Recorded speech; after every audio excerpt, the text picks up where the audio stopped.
Put in a one in the chat if y'all can hear. They ain't got it up right now. They're talking a little bit. Good evening, everybody. Thank y'all for tapping in. I will be in the background. I will be Z for the night. As soon as LaShawn sits down. Oh, Well, we can do quorum right now, Madam Clerk. We can okay, do roll call again. Be quiet.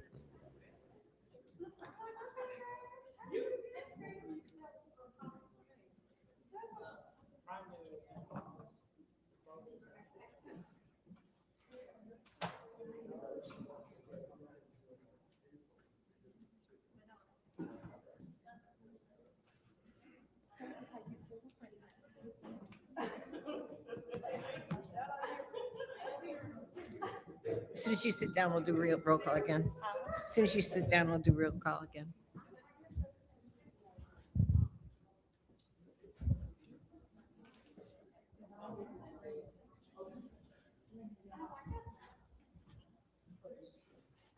Madam Clerk, could we have roll call again, please?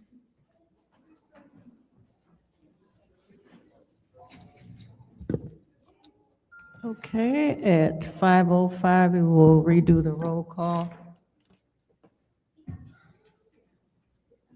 Mr. Alamin is not in. Dr. Lewis is not in. Ms. Johnson? Present. Ms. Priestley? Present. Ms. Winfrey Carter? Present. Ms. Burns? Oh, present. Ms. Mashat? Mr. Pfeiffer? Mr. Jarrett? You have 7 members present. We have 7 members present. Reading of disorderly person city code subsection. Any person that persists in disrupting this meeting will be in violation of Flint City Code Section 3110, disorderly conduct, assault and battery, and disorderly persons, and will be subject to arrest for misdemeanor. Any person who prevents the peaceful and orderly conduct of any meeting will be given 1 warning. If they persist in disrupting the meeting, that individual will be subject to arrest. Violators will be removed from the meetings. Are there any requests for agenda changes or additions?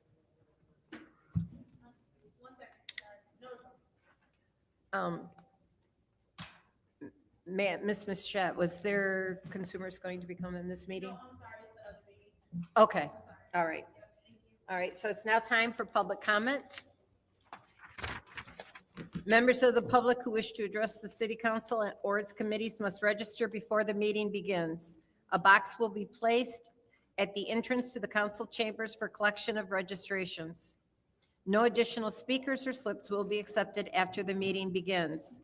Members of the public shall have no more than 3 minutes per speaker during public comment with only one speaking opportunity per speaker. Madam Clerk, who is our first public speaker? The first speaker is James Moore.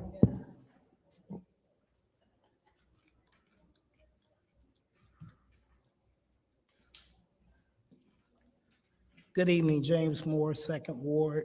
Um, I don't know if I can say a public announcement, hopefully so you guys will pick it up and run with it.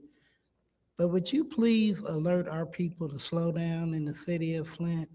We have potholes everywhere and they're damaging cars. So if they slow down, you can survive through the pothole epidemic. So if you guys don't mind, to save lives, keep people from getting killed here in the city and probably across the state. And remembering what our governor said, fix the damn roads. 7 years and they're still bad.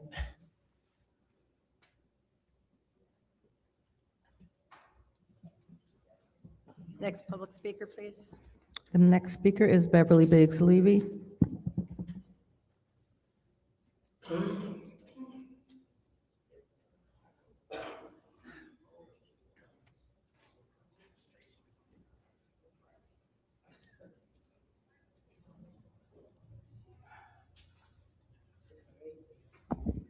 Hi, my name is Beverly Biggs Levy. This is a new year.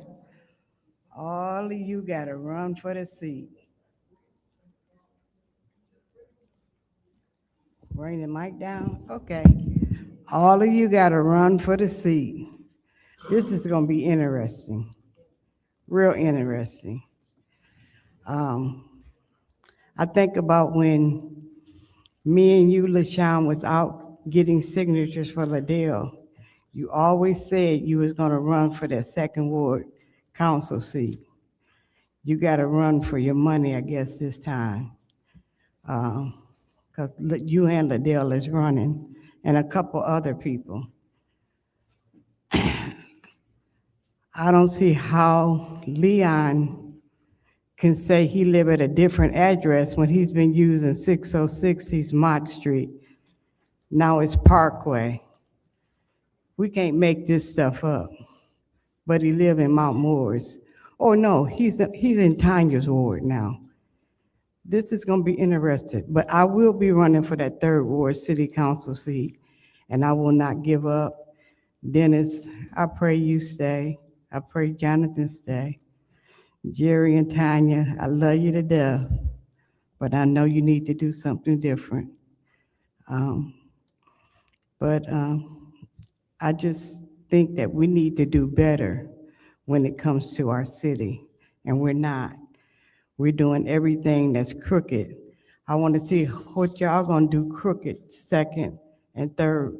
Y'all did crooked for the third ward. I want to see what y'all gonna do crooked for the second ward. One of you gonna have to wind up getting it, I guess. We pray that our city get better. We pray that we have new people on these seats that's gonna do for the people and not for their pockets. And that's so important. You don't care about what the city need, but you know what you need for your 501c3s, and you know who you are, the ones that getting it. And a lot of that's probably gonna be cut out next year for 2027, or this year for 2026. I pray all is well and we get on a better outlook for the city in 2026. Have a blessed day.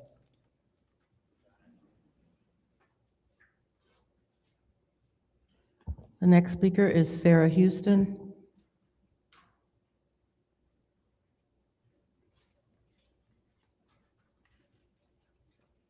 Sarah Houston, Sixth Ward. It was very disappointing to hear Liddell question the need for access. To ask how many requests were made and for everyone to make note of that was just disrespectful within itself to the deaf community that reside here in the city of Flint. They don't feel welcomed when you don't offer the access that they so rightfully deserve. to offer closed captions as an option or a better option, take some time and look at closed captioning yourself. It's not accurate. Sign language is a separate language from English. It has completely different syntax and grammar.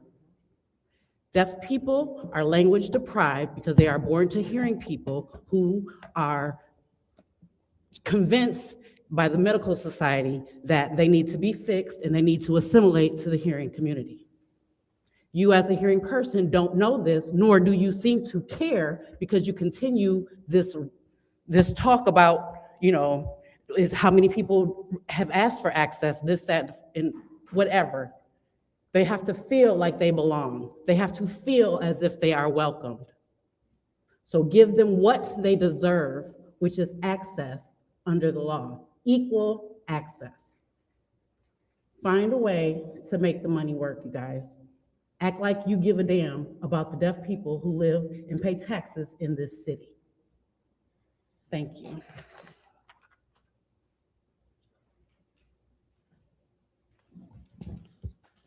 The next speaker is M. Young.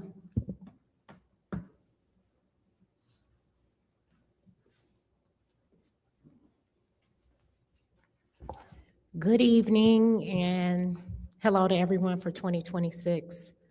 I pray that this year, as far as the hostile environment in this room settles down.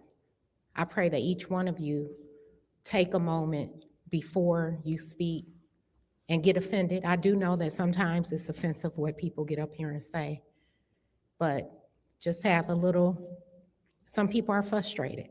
We've had a water crisis for multiple years and we're still at 95%. People are frustrated. So be a little lenient, give a little grace.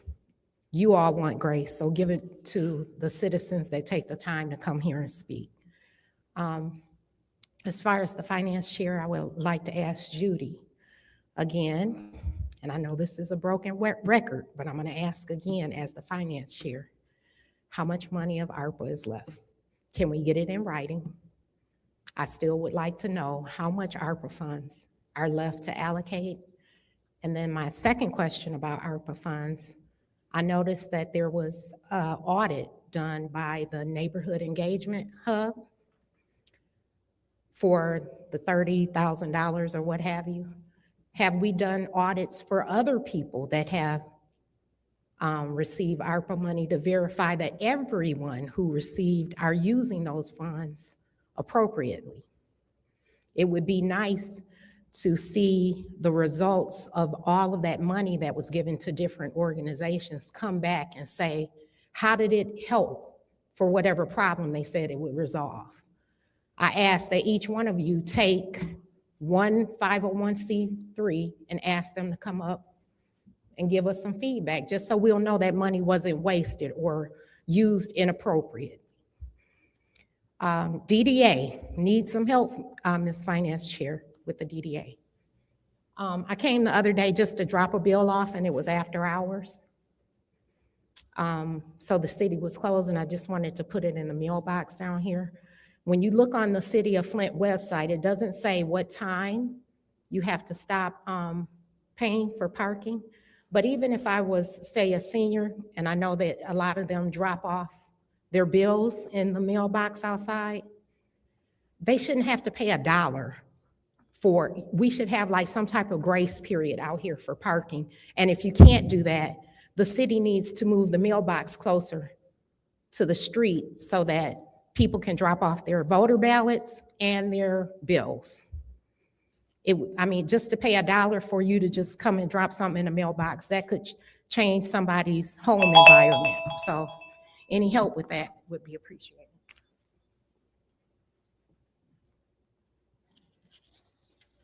The final speaker for this meeting is Rosalind Salbenblatt.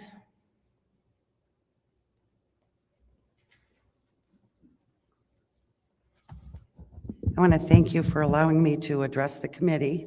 I'm here to speak about the proposed ordinance 26006. I'm a member of the Bridge Brigade that has been protesting on the Beach Street I-69 overpass every Friday since February 28th, 2025. We're there for about 2 hours. We leave the area cleaner than we found it and have had good response from the public for being out there. We reviewed MCL Section 257.615 and are in compliance with all restrictions in that statute. We do not do anything that resembles any emergency vehicles or presents a distraction to the drivers on the expressway. No flashing lights or reflective materials. We do not promote or denigrate any political candidates. We bring awareness of current events that are happening. Most of the time, the city police drive by and county sheriffs, we've had an increase in that recently, and they give us a thumbs up for expressing our First Amendment rights of freedom of speech. The DOT has stopped a few times and told us we couldn't have things on the bridge. We informed them that we are within our rights under statute MCL Section 257.615, and they have left. The MDOT attempted an administrative rule change. They had an open comment period, got thousands of negative responses due to the freedom of speech on public property. There's nothing moving forward with that at this time. I did look yesterday. There is also, I believe, legislation pending at the state level that I've been told will not go through. This ordinance proposal and the other attempts that have been made are nothing more than a blatant attempt to shut down our right to free speech and peaceful protesting. We, the people, say no to those attempts. We are guaranteed to the right of freedom of speech by our national constitution. Shutting down our right to use public property for freedom of speech is the same as denying us the right of freedom of speech. Do not take away our constitutional rights. Would you like a copy of this?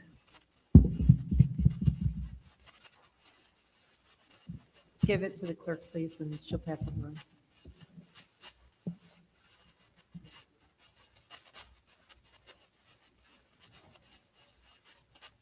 Madam Chair, that was the final speaker. Thank you. It's now time for council response. Council members may respond once to all public speakers, only after all public speakers have spoken. An individual council member's response shall be limited to 2 minutes. Would anyone like to? Madam Chair. Go ahead. Thank you. First of all, Happy New Year to everyone, 2026. I am in agreement that hopefully this will be an amazing year for the council in which we can sit here and do the work that we are supposed to do for the residents of the city. I want to address a couple of things that some people said.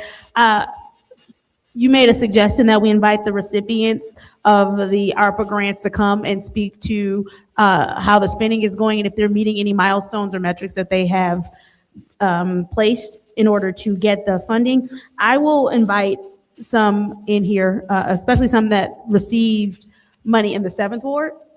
I will invite them to come and speak and give an update on what they're doing with their ARPA money and if they're moving forward, if they're meeting any metrics, as well as I can reach out to some who are elsewhere, but I will specifically reach out for 7th Ward recipients and then any other 501s that I just happen to catch up to. I will invite them to come speak as well so that they can give a report on what they're doing with their ARPA money. And then you also spoke to parking in front of City Hall. One, it alarms me because you said it was after hours. And so you should not be getting a ticket anyway if it's after hours. But also, if all you did was come up and drop something in the drop box, you have 30-minute free parking in front of City Hall to conduct business. So if you did receive a ticket, we can get that ticket. You did not? Okay. But just so you know, there is a 30-minute grace period for anyone conducting business inside of City Hall that parks in front of City Hall. So there is a grace period there. And then as far as the woman who came up and she spoke about resolution 26006, that is in legislative committee. It's not, that resolution is not in this committee, but thank you for providing us with that paper so that we can take a look at it to see a little bit more about what you're talking about before we get to that committee and vote on it. I yield, Madam Chair. Anyone else? Madam Chair, Go ahead. I'd like to say Happy New Year. to everybody. And thank you guys all for coming out, and looking forward to working for you in the new year of 2026. Thank you. Anyone else? Madam Chair, Go ahead, Ms. Burns. thank you. I want to say thank you to the Sixth Ward residents, Sarah, Michelle, because it is always some active Sixth Ward residents that are in here voicing their opinion. And Michelle, there are two that are coming. It'll probably be in the next month to talk about the rubrics, what they have met, and they've done some great things. When we talk about Mott Park has a Going Green garage where you can utilize a electric lawnmower. You can use the blowers, anything so that we don't have to get all the calls with blight, but cut your grass. They can utilize those lawnmowers for free. And also with Bethel Church, with the great things that are going on there, where you can go, anyone can go there on Monday to get free food, then also get a COVID test, get a flu test, also get cholesterol. So there are many great things that are going. I wanted to make sure with my ward money that it would be seen even after if I was not in the Sixth Ward or in the seat anymore. And that was important to me, to keep it so it's something that's sustainable. Sarah, I agree. And I never told you my grandmother was deaf, and I had to learn how to read lips. And when her phone rang, it was a light. It was so antiquated that would just go off in her home. And if they decide right now that they want to come to a meeting, they should be able to come to a meeting and have someone in a language that they should be able to understand and communicate with. And it is dragging on. We just got back. It needs to be done. We have language barriers, and there should not be one for our deaf community. We have the largest Michigan School of the Deaf, less than 5 miles from here, and we can't get someone here to be an interpreter. It's inexcusable at this point. We find money for everything else. We should find money for that. Thank you. Anyone else? Yes. Go ahead. First, I would like to say Happy New Year to you all. And I would like to thank the residents who are here. Thank you for being engaged in the process. I'm really hoping that for this year, 2026, that we can get more residents to come down and be engaged. Also, I would like to say to Ms. Young, I will definitely invite some of the individuals or organizations that received ARPA money, particularly those who received ARPA money in reference to my $30,000 ward initiative. That's a good idea to have them come and speak about what it was that they, did and the outcomes of it. And Miss Sarah, thank you. Thank you for coming and speaking. Actually, if you think about it, this should have been done years ago. It should have been done years ago. And I'm when you came to us the first time, I was like, you know what, she's right. So thank you for always coming to the podium and pressing the issue. And so hopefully we can get something done and put some money in the budget to make sure that it can continue on. Thank you, Madam Chair. Thank you. Anyone else? Anyone else? Seeing none, I will take a few minutes. You know that I know American Sign Language, and that I know the syntax is very much different, and not all deaf individuals can read. Their reading skills, I have a tax client whose reading skills and understanding, even with an interpreter present, is very difficult. So I am behind getting a sign language interpreter. It is working on the funding, and I took the holiday off, so that will be started again this probably next week. And also the ARPA, tracking the ARPA dollars is never my job. It is the administration's job. If you want to know how much money is left in the ARPA, you may FOIA that information, just like I would have to. I kept track of the ARPA money for the council reasons for community grants. I stopped doing that. So you may go ahead and FOIA that information. And now it is time for the consent agenda. Is there any? Madam Chair, Go ahead.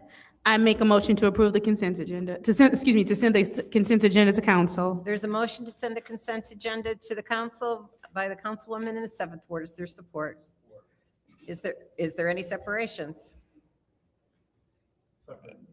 All right, it's totally separated.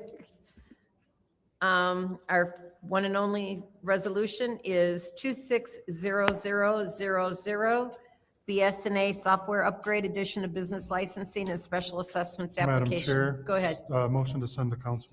Support. Motion by the councilman in the 8th Ward, supported by the councilwoman in the 7th Ward to send to council. Is there Madam any Chair, discussion? Go ahead. Through you to Mr. Moore. Mr. Moore.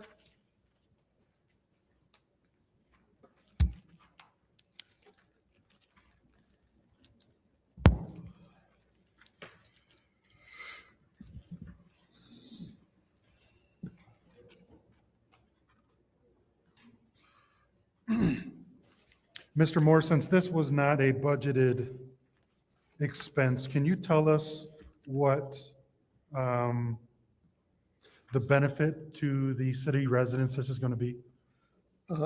This is a major upgrade to the software. It is something that, let me go back a step. The reason why it wasn't budgeted is a capital item, it's in an internal service fund, which means that it won't show up in the revenue and expense of that fund. Well, it wasn't budgeted because we adopted last year's budget, so this one Right. couldn't have been budgeted. Right. So just broadly speaking, can you tell how spending $600,000 is going to improve the system and how it's going to improve the interaction with? Absolutely. That's what my question is. The first item I'll talk to is the security of the system. Right now, everything is, the version we have is housed in this building, and we are responsible for making sure that the hackers can't access it. With this upgrade, it'll be moved to the cloud. The vendor will be responsible for maintaining security. They have much better security than we could ever hope to have. So our data will be a lot more secure.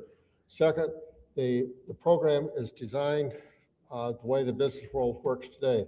Right now, if you try to export many of the reports to Excel, there's a lot of work to make it useful. Sometimes an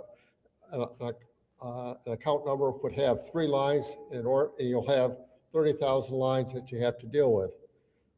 With this program, with the upgrade, it'll all be in one line. You won't have to spend hours trying to manipulate the data so that you can use Excel to access it.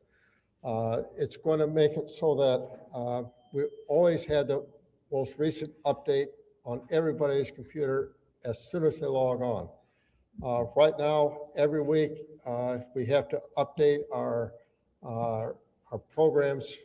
And like I have like 7 programs that I use.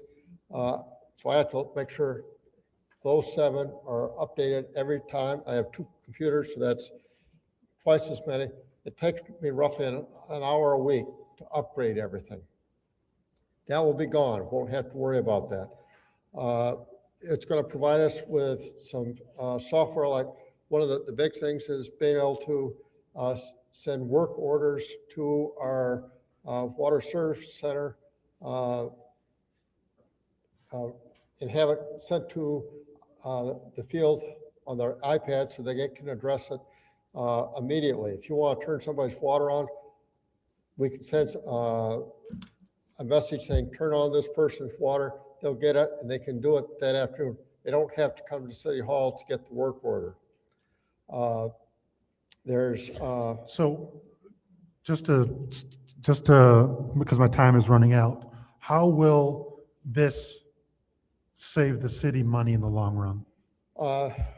The Because I don't think we're cutting any labor downstairs as far as, like, it may be more efficient, but we're just adding an expense. We're not cutting any labor. So tell me how this is going to add a cost benefit in the long run. Some of the other items, we won't be storing we won't have to maintain the servers in-house. The vendor's going to be. So how is maintained. this going to save the city money? That will save us money because we won't have to maintain those servers in-house. There's a lot of these items are labor-saving devices that we will save. The other thing you have to remember is that many of the items that we're talking about, these are all going to be required at some point. The vendor is going to insist that everybody update their software at some point. And what is the yearly, because now we're going from something that we purchased, right? Now we're going to a subscription base that's going to cost us money every year till the end of time, right? So what is that yearly expense? Jeff can probably answer that better than I can. Currently, for the on-prem, it's about 128,000 a year. And this one with 2 new systems will be around 342,000 a year. Anyone else? Madam Chair, Go ahead. thank you. Through you to the speakers. Just for clarification, currently, annually, we're about 100, you say 28? 128,000. Okay, and in addition to the 600,000 to, I guess, purchase the license or what have you, in addition to that, approximately $300,000 a year? Yes, 300? but of that 600, the first year's 348,000 is included in that. So then after that installation, it'll be 348 a year. Okay. And we would get invoiced for that 348 after the first year? Yes, that's the 600 would cover the first year as well as installation. Okay.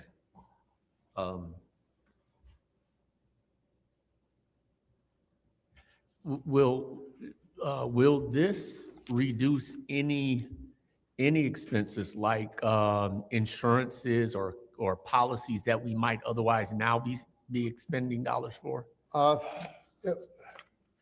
not sure. It'll be, it certainly is going to be a labor-saving device. The fact that we don't have to spend time updating our computers every week is going to save everybody in the city that uses it time. Mm-hmm. The fact that we can, one of the things that we'll be able to do is use their program for credit card processing. That will make it much, much simpler for us to reconcile our bank statements every month. We'll save hours every month by using their program as opposed to using a third party. Okay, but to your knowledge and understanding, it's not gonna eliminate the need for us to carry any insurances that we might otherwise be paying now to cover, any kind of breaches. I don't think, right now, we are uninsured for cyber insurance. We're currently uninsured? That's correct. Okay. I think this will go along the ways towards making it so that we're more insurable. Okay. And I think it's also going to greatly enhance the security of our system. Right now, it's very difficult for, we have to spend a lot of staff time. We got to spend a lot of time worrying about trying to keep our data secure every single day. With this, the vendor's going to take that responsibility. Okay, I believe I understand. I apologize, I don't know your name, but you were nodding as it related to like some of the time. Yeah, definitely. Is there anything quantifiable that you can add to this? Well, I know that him and I both have like large reports that we run. I have reports that take 2 to 4 hours. And so when I'm running them in my system currently, I'm dead in the water. to do anything. With this new program, it actually runs them behind the scenes so I can continue working. And his is the same thing with Amanda. So they run them behind the scenes so we can continue working, and those reports will pop up when they're done instead of running where we don't have access to our computers. Okay, I'm sorry. Can I ask you to share your name and your department? I'm Stacy Bassey, I'm the assessor. Okay, thank you. What you're talking about, the reports is a very real problem. Some of the reports that Amanda and I run, we run at night because the rest of the users complain about how long and how much it slows the system down.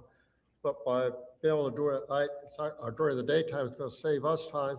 And it's not going to impact any of the other users when we. And that is going to be attributed directly to purchasing, to having this put in the cloud or processing? Yes, Correct. It's the way they process is completely different. They have a completely separate server for processing the reports. So it's not going to impact somebody that's trying to enter in a cash receipt.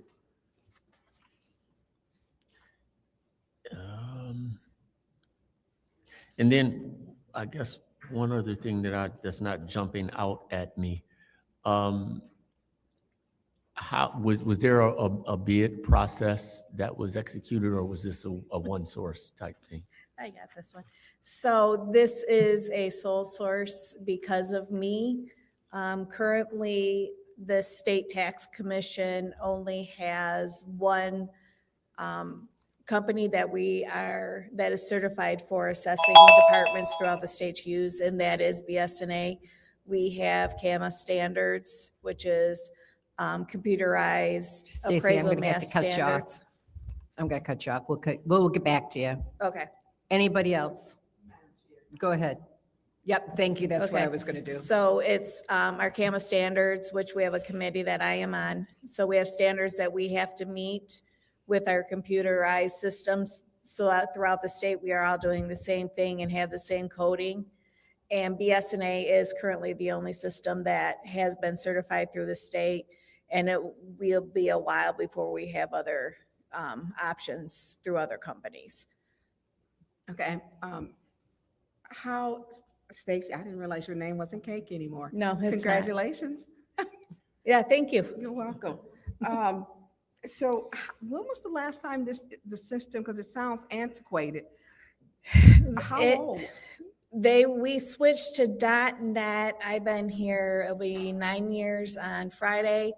And we changed back when I was at Burton. So probably 15 years ago was when we went to .NET. So it is time for a change. It Yeah. is time to bring that system up to date. It's way past time. Yeah. Because software can easily be outdated. I mean, that's a long time. Right, and I have been to other, since this came out, I've been to a few other units and have looked at the program, and it definitely has some perks. There's still, as always, some glitches, but there's definitely, like I said, with those reports running behind, particularly for me, I have 57,000 parcels.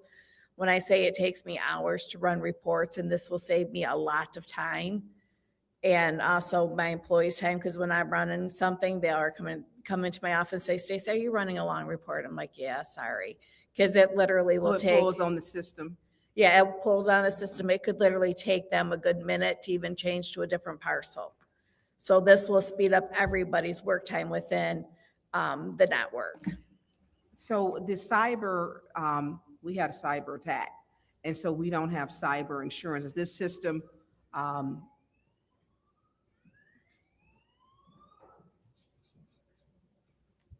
so will this make us more appealing to be able to obtain insurance? I would Or think is it so. recommended by the insurance companies? It's something that, after the cyber attack, we have moved some applications to the cloud, like the police applications have been moved to the cloud because it's more secure. We Okay. did that last year. And this is going to make it for all the other main applications will be moved to the cloud because it's going to be safer. Okay. And so, well, I mean, if the system, that's old. That's like, that's almost like floppy disk old, the way it was running before. You're 100% right about that. Yeah. And the the setup for the system, which was done, I don't know, 10, 15 years back, some of the decisions made back then are haunting us today. We'll be able to correct those problems, which will make our system much more efficient.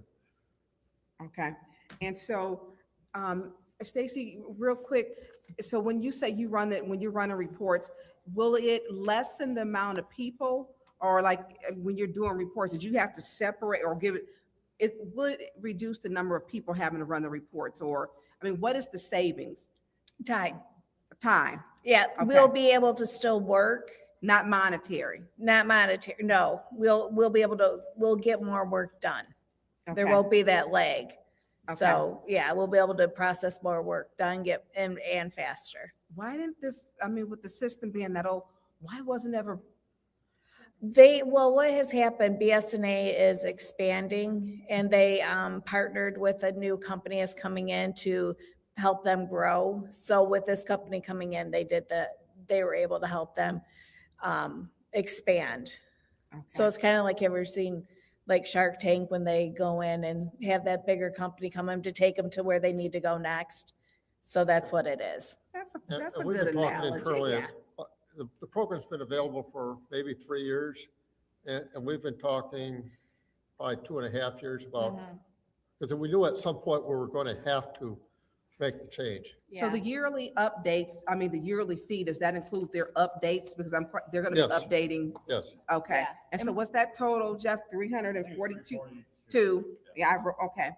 And so, okay, And probably more than likely, the cost will go up as it gets out there too. Yeah, I was gonna mention that. It's in there, I think it's in the contract part of it, but it's a yearly increase of 5% or CPI, whichever is greater. okay. They go off of CPI or 5%. So there is a yearly increase. Anyone else? Anyone else in the first round? Anyone else, anyone in the second round? Go ahead. So I can't remember, somebody mentioned credit card fees. Will the credit card fee for the residents change at all? Will it be decreasing, increasing? I'm not sure about I think the fees are going to be about the same. It's just that it's going to make it a lot easier for staff to track the fees and, not track the fees, but track the payments that people make with credit cards. If people pay online right now, we have a lot of customers that pay online. And it'll make it much more efficient because But no offense, Mr. Moore, people don't care if it's more efficient for us. If it's cost them 2 or 3 more %, then that's when we're going to hear from them. It's going to be virtually the same. Virtually the same or the same?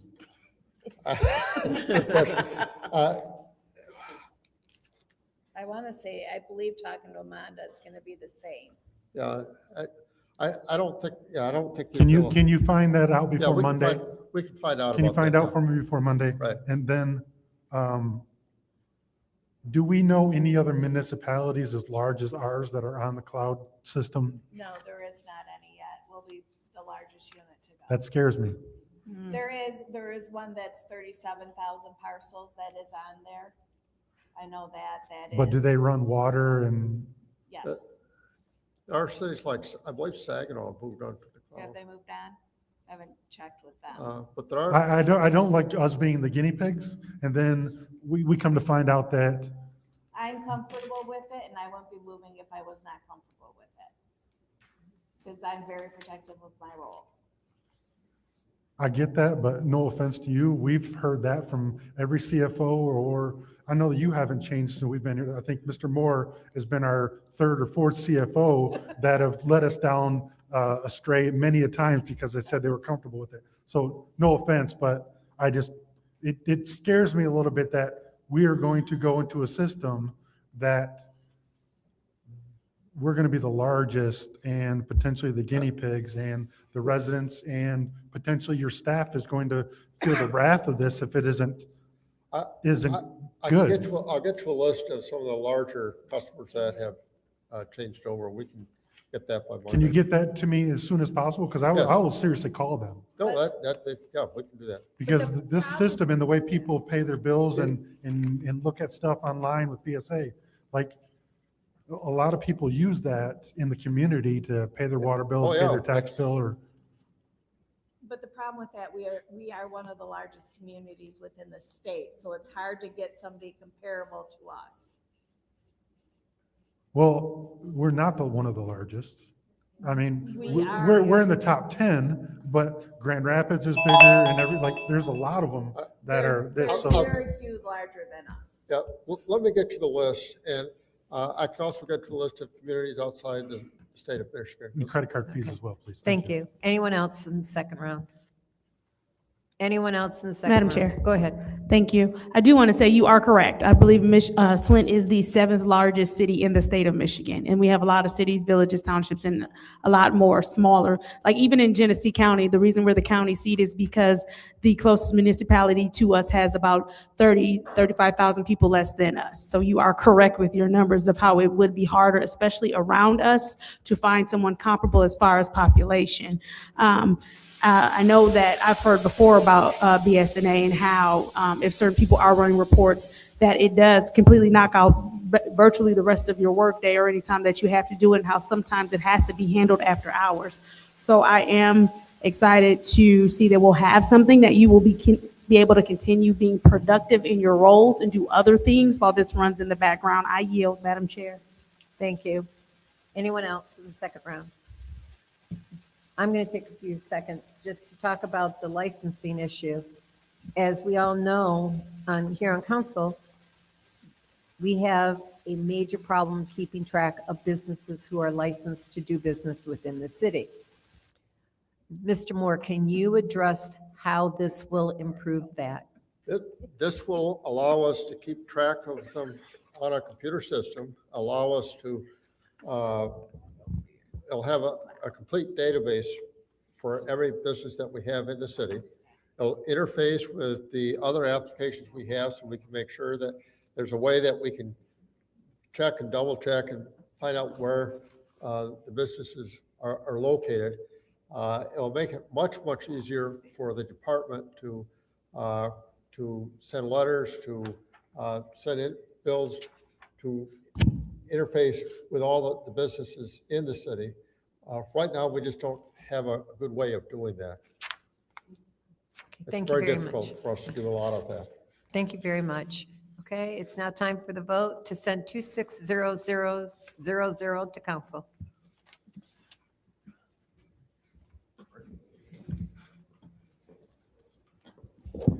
Mr. Alamin? Yes. Dr. Lewis? Yes. Ms. Johnson? Yes. Ms. Priestley? Yes. Ms. Winfrey Carter? Yes. Ms. Burns? Yes. Ms. Mashat? Yes. Mr. Pfeiffer? Mr. Jarrett? Yes. Vote is 9 yes, 0 no. The vote is 9 yes, 0 no. That will be sent to council. We now have a special order as requested by Councilwoman Burns regarding an update on the city's ACO projects. Ms. Burns, I'll go ahead and let you start. Thank you. You, Madam Chair, to look. Excuse me, we're going to do this at 15 minutes with additional time. Got it. necessary. Through you, Madam Chair, to Scott Dungy and Mr. Epperts. Yeah. My reasoning for asking, requesting the special order, I wanted to know if we have got, one, any loans that we have that are for projects coming out. How are we going to fund the loans? Where are we at with the spreadsheets on our projects and what percentage?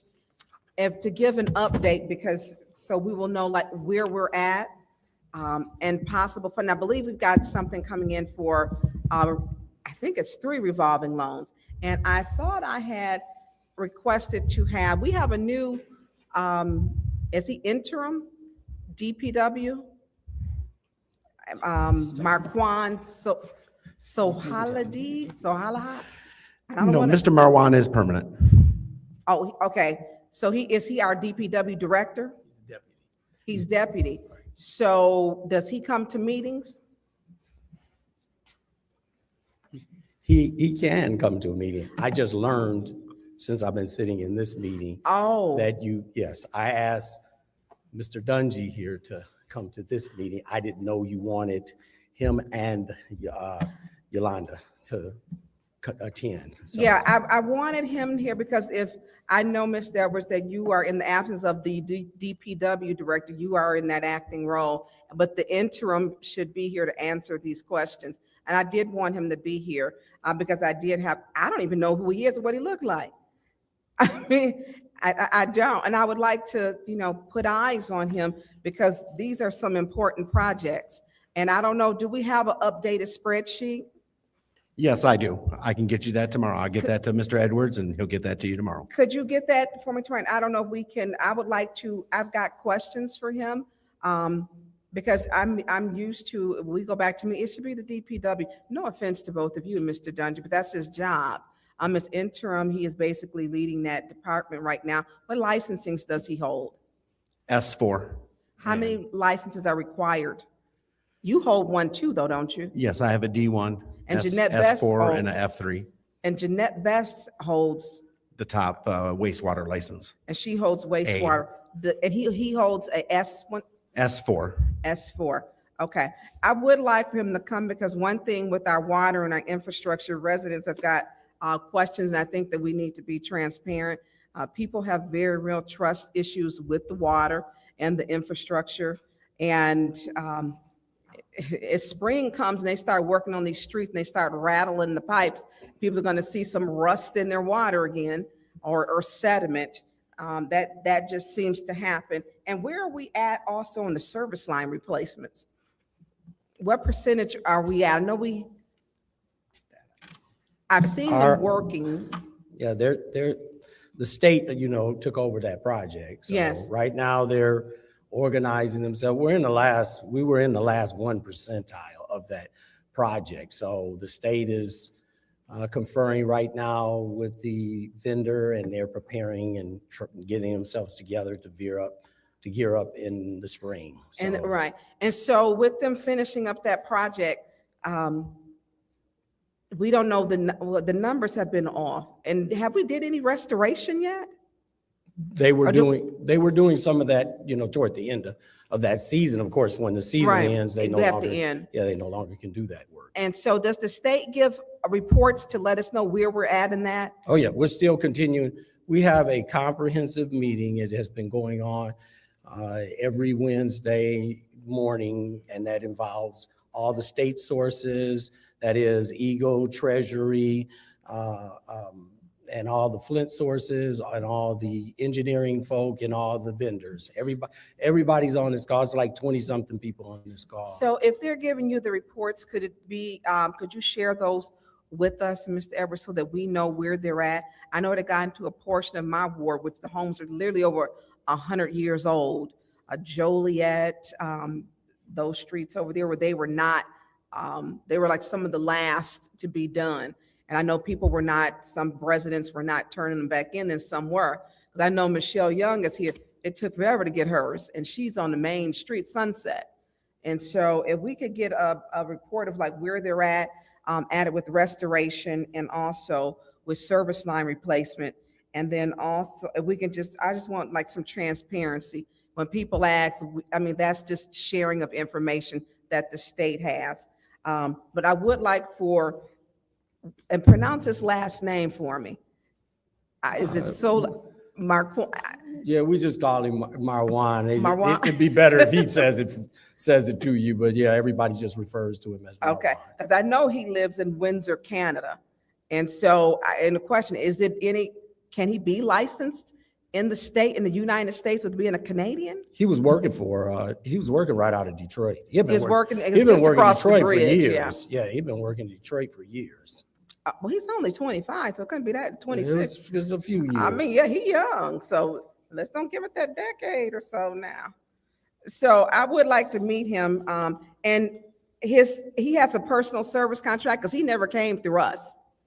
No, he's not an appointee. He's not an appointee. He's not an appointee because he's a deputy. It was a competitive job. A competitive It was job. posted in a competitive job. There were like several candidates. Okay, and so he worked at Detroit for how many? 25, 26 could have been that long. Well, I'll let him tell you how long. Yeah, okay. Yeah, I would just like to speak with him, just to, I have some questions from him. And if you could share that report, please, with the state where they're at. And then you said you're going to get the new updated one. Yes, I can have that to Mr. Edwards first thing in the morning. All right, thank you. I yield the floor. Thank you. Is there anyone else? Is there anyone else who'd like to address this special order? I'll close out the special order and request a motion for adjournment.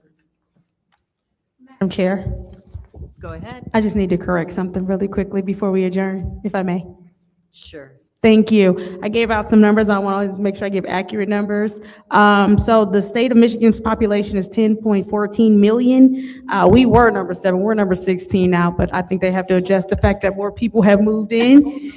We're still number 16, but I'm going to tell you, 16 out of 1,773, we're still very much top in this city. In this state. So again, state of Michigan population, 10.14 million.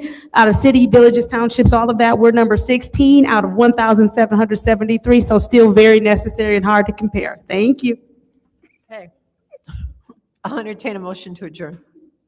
Okay. It's been moved by this councilman in the 8th ward, supported by the councilwoman in the 7th ward. Roll call, Madam Clerk.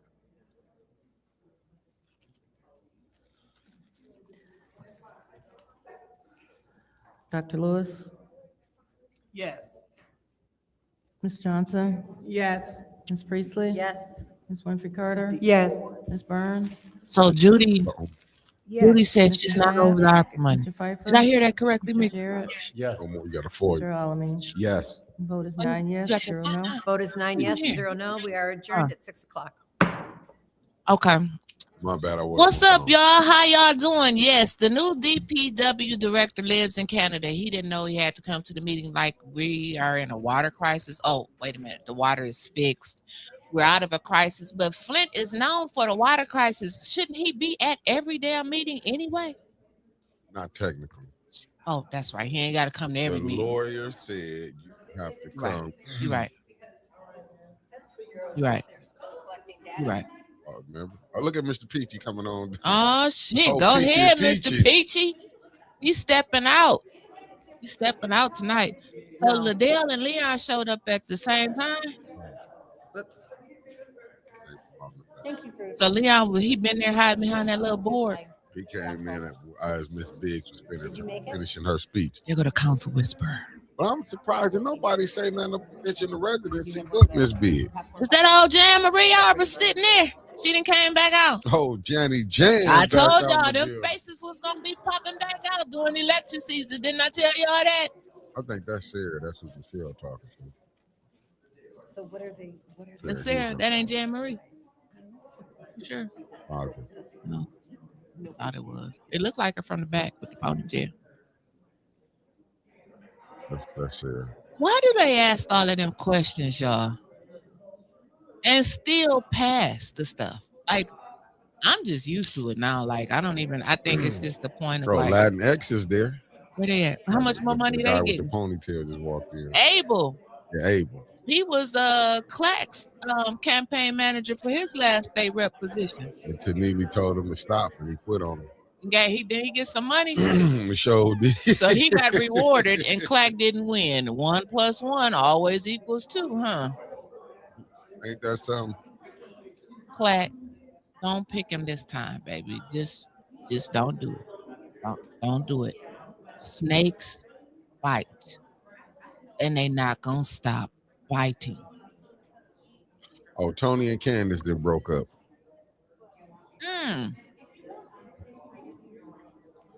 Why? She was spotted wearing those white pumps at somebody else's house. I'm just saying. Who is that? Who is that? Talk to Liddell. LaShawn. No, that's LaShawn right there. Look at LaShawn. Got her hair done. Okay, LaShawn. So that's Candace up there. Is that Candace? No, that's Salt. Salt and Pepper from the clerk's office. Okay. So Liddell ain't got nobody to talk to but Judy. She gonna make Judy talk to her. Did what Judy said. Judy said you have to FOIA. Because I would have to do it. When would you have to? I told you that was Sarah. Didn't Judy say Judy is over the ARPA ad hoc committee? Her and Liddell and been over it. Listen, Judy on camera saying I keep records like she said she don't no more. She stopped. I mean, they just play in our face like we are dumber than a box of rocks. They do. They just play in our face. Did she tell y'all to FOIA it if you want to get it? That's what she said, I guess. Nah, Now, who is that? Is that she all talking to now?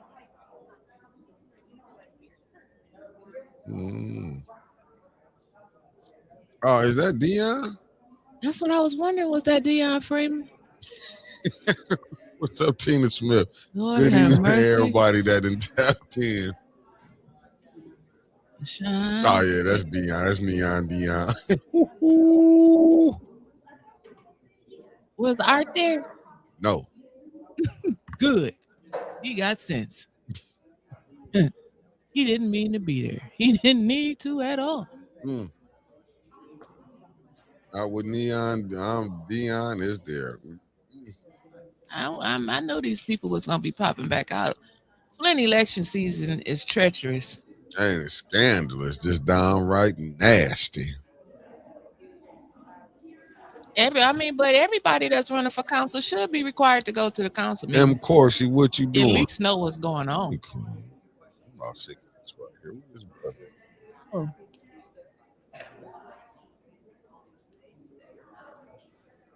Bloom. What Deborah say?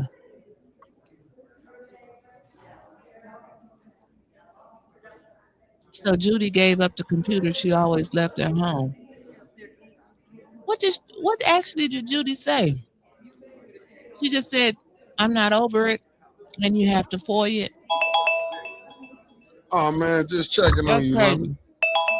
No, Lummy, what's up? We can still hear him over the phone. We can hear you. Mm-hmm. They're ringing the bell, y'all.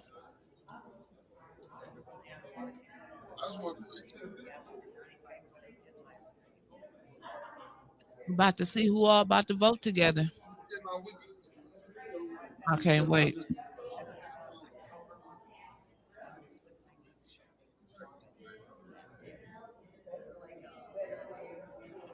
Who all was the public speakers, y'all? I missed that part. Deborah Luna, what you not in charge of no more?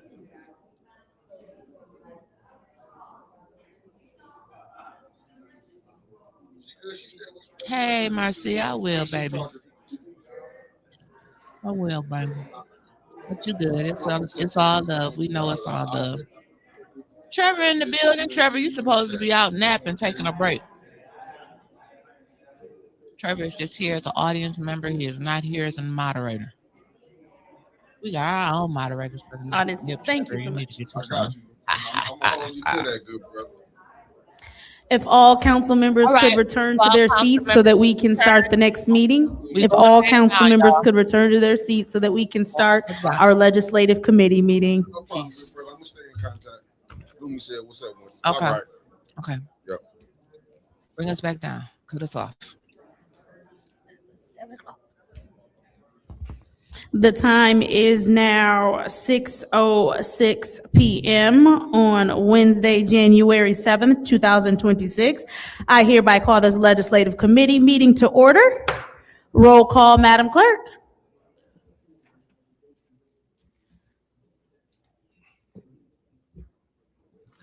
Mr. Alamin. Present. Dr. Lewis. Present. Ms. Johnson is not in. Ms. Priestley. Present. Ms. Winfrey Carter is not in. Ms. Burns. Present. Ms. Mashat. Present. Mr. Pfeiffer. Mr. Jarrett. Present. You have 7 members present. We have 7 members present. It is now time for the reading of the disorderly persons city code subsection. Any person that persists in disrupting this meeting will be in violation of Flint City Code Section 31-10, disorderly conduct, assault and battery, and disorderly persons, and will be subject to arrest for a misdemeanor. Any person who prevents the peaceful and orderly conduct of any meeting will be given 1 warning. If they persist in disrupting the meeting, that individual will be subject to arrest. Violators will be removed from the meetings. Are there any requests for agenda changes and/or additions at this time? Seeing as how there are no requests for agenda changes and/or additions, it is now time for public comment. Members of the public who wish to address the city council or its committees must register before the meeting begins. A box was placed at the entrance of the city council chambers for collection of registrations. No additional speakers or slips will be accepted after the meeting begins. Members of the public shall have no more than 3 minutes per speaker during public comment, with only 1 speaking opportunity per speaker. Before we call on the first speaker, I would like to acknowledge that all 9 members are in their chair, Madam Clerk. And first public speaker.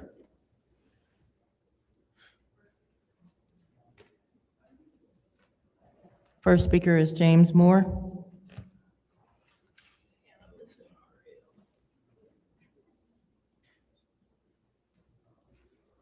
James Moore, Second Ward. I'm missing Ariel. I'm used to him being first. I just hope that this year we can get some things done. We can be positive, give some hope. You know, we can, we don't do nothing else. We can at least clean up the city a little bit and do something about them potholes maybe. But everybody know what's up. Let's just go to work and get it done. Happy New Year's. Thank you. Next public speaker, Madam Clerk.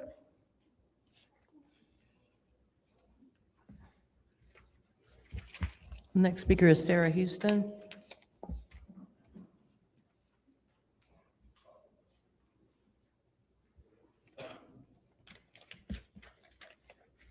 Sarah Houston, 6th Ward. I just wanted to thank Councilwoman Burns, Carter, Priestley, Johnson, all you guys for acknowledging me and realizing that the need is here. I'm glad to know that I have your support. I'm disappointed that every time I address Ms. Johnson, she conveniently leaves when it's time for public comment. I would just like to know that you hear and actually care what is being said. That would be really, really nice. And I think that the residents would probably like to hear it too.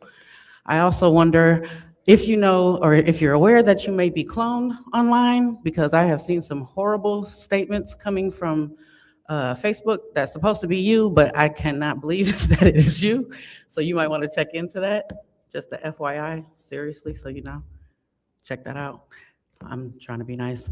But anyway, I am looking forward to seeing change being made here and access being open and the deaf community feeling like they belong, and hopefully sooner rather than later. Thank you. Thank you. Next public speaker, Madam Clerk.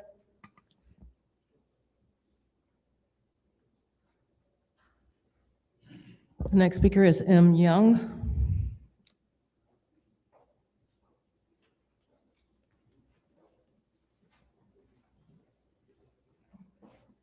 Good evening again. I'm going to say some things that I want to make sure people take their feelings out of it, and we're just going to state some facts. I'm not trying to hurt anyone's feelings. I'm not calling anyone in particular out. But Madam Chair, we have a systematic problem that a lot of the citizens are talking about in the city of Flint about elections, residency, and we need improvement. Some of the things are things that would be in the city clerk's office that needs to be addressed. So number one, the city portal. Previously, we have a history of the city portal information being wrong, telling you you are in the wrong ward.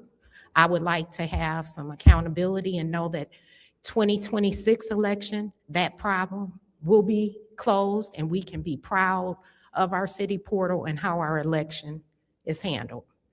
That is effective and truthful. Another thing that happened during the last election, maybe not the last one, but the last few. There were things that were sent out that shouldn't have been sent to everyone. And I'm not sure if that has to do with the portal information being wrong, but that has to also be corrected. We deserve professionalism from this group.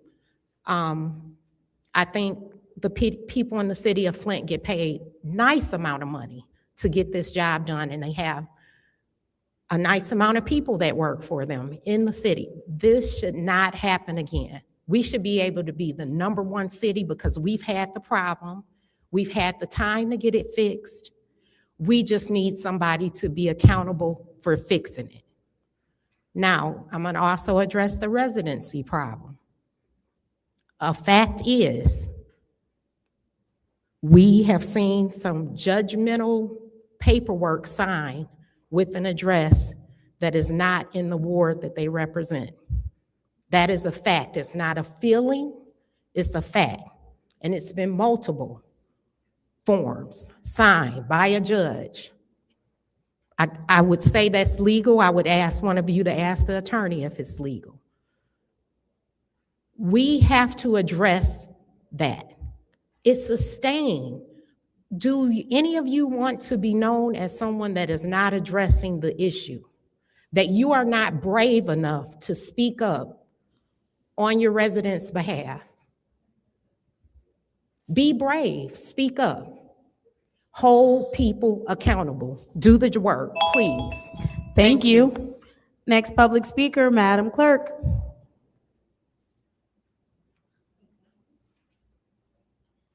The final speaker for this meeting is Rosalind Salbenblatt.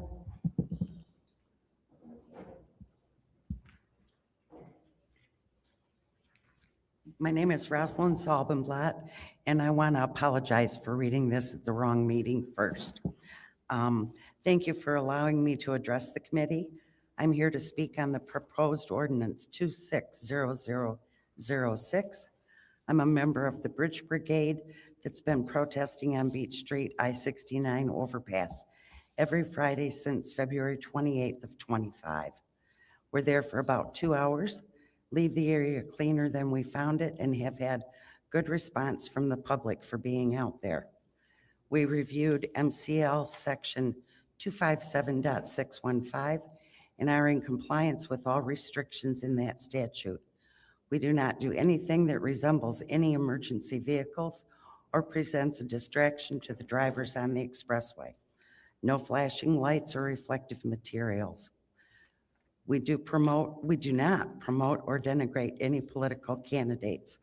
We bring awareness of current events that are happening. Most city police and county sheriffs that drive by give us a thumbs up for expressing our First Amendment right of freedom to speech. The DOT has stopped a few times and told us we couldn't have things on the bridge. We informed them we are within our rights under statute MCL section 257.615, and they have left. The MDOT attempted an administrative rule change. During the open comment period, they got thousands of negative replies due to freedom of speech on public property. There's nothing moving forward with that at this time that I was able to find out when I searched yesterday. I believe there's also legislation pending at the state level that I've been told won't go through. This ordinance proposal and the other attempts that have been made are nothing more than a blatant attempt to shut down our right to freedom of speech and peaceful protesting. We, the people, say no to those attempts. We are guaranteed to the right of freedom of speech by our national constitution. Shutting down our right to use public property for freedom of speech is the same as denying us the right of freedom of speech. Do not take away our constitutional rights. And I spoke with the city clerk between the two meetings, and she said that your intention was for candidate political signs.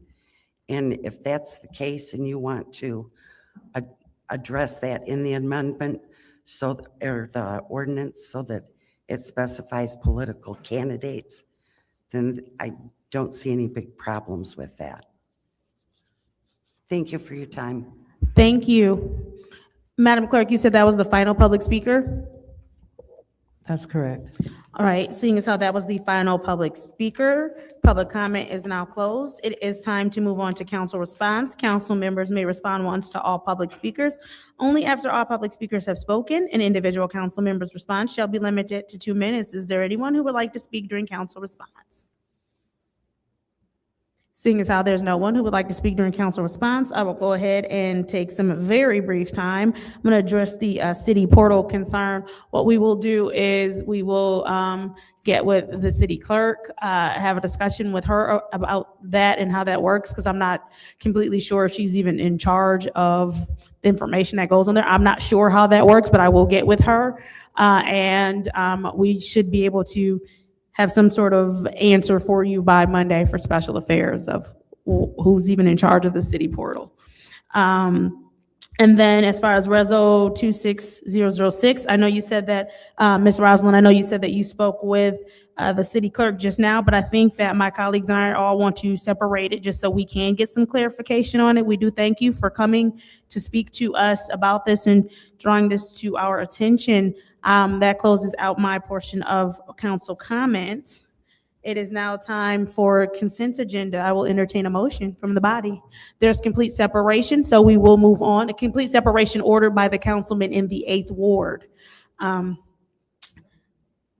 will now move on to the first resolution, which is 250437-T, which is the Code Amendment Ordinance Chapter 50 Zoning Map.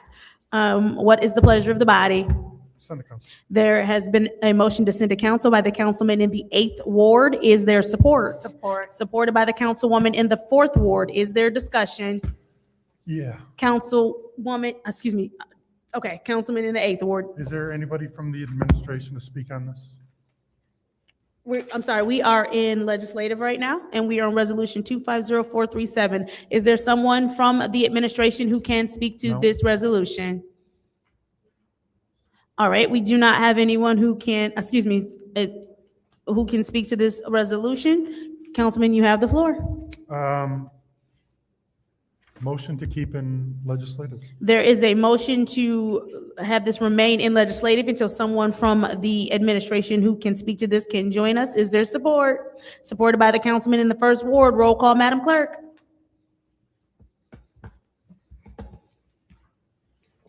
Mr. Alamin? Yes. Dr. Lewis? Yes. Ms. Johnson? Yes. Ms. Priestley? Yes. Ms. Winfrey Carter? Yes. Ms. Burns? Yes. Ms. Mashat? Yes. Mr. Pfeiffer? Yes. Mr. Jarrett? Yes. Vote is 9 yes, 0 no. The vote is 9 yes, 0 no. Resolution 250437-T, which is the Code Amendment Ordinance Chapter 50 Zoning Map, will stay in Legislative Committee until someone from the administration can join us.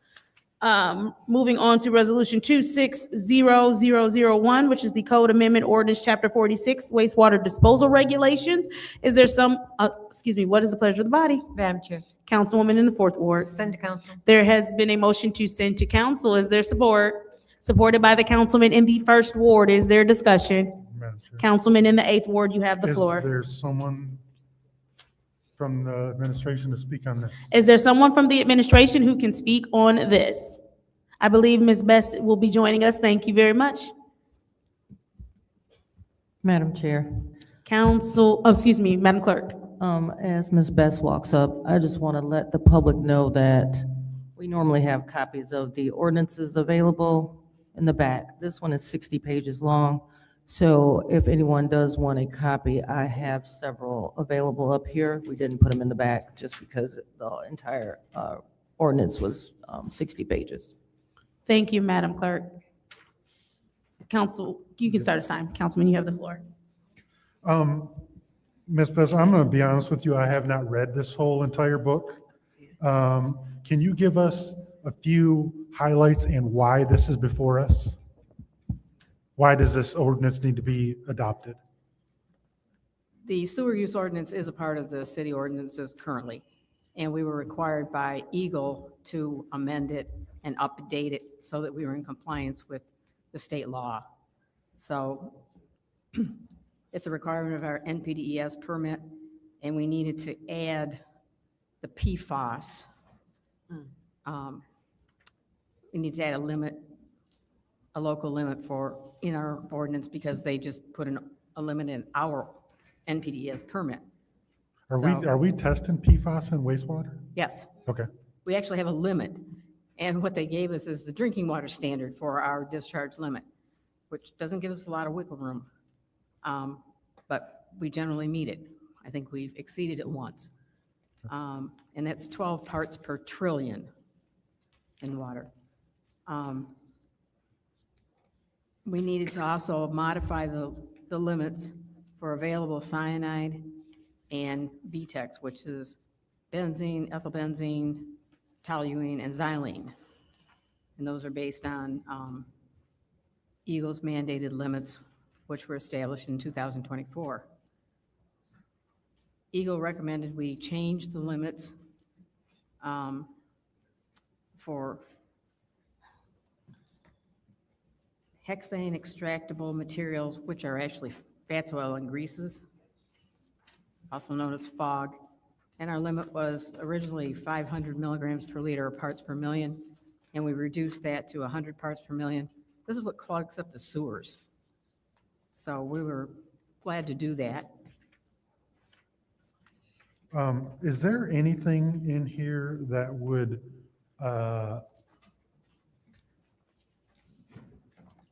is there anything, how do I word this? Is there anything in here that that will change anything with the residents on their day-to-day, as far as any, obviously this is wastewater, so they were not really considering drinking water or anything like that. So is there anything in this, or is this just purely a reporting ordinance? These are requirements that limit things you can put down your sewer, what you can flush down the toilet, what you can put down your sink, that kind of thing, anything that would be introduced into sanitary sewer. So this also applies to industrial users and commercial users. In this fats, oil, and greases, the HEM, which is, So can I still dump my grease down the drain? no. No? Okay. If it's over 100 parts per million, no. We would come and write you a violation and tell you to quit it, because that's what plugs up the sewers and goofed up the pump stations and all the other stuff. We're working really hard to try to corral that. We've started a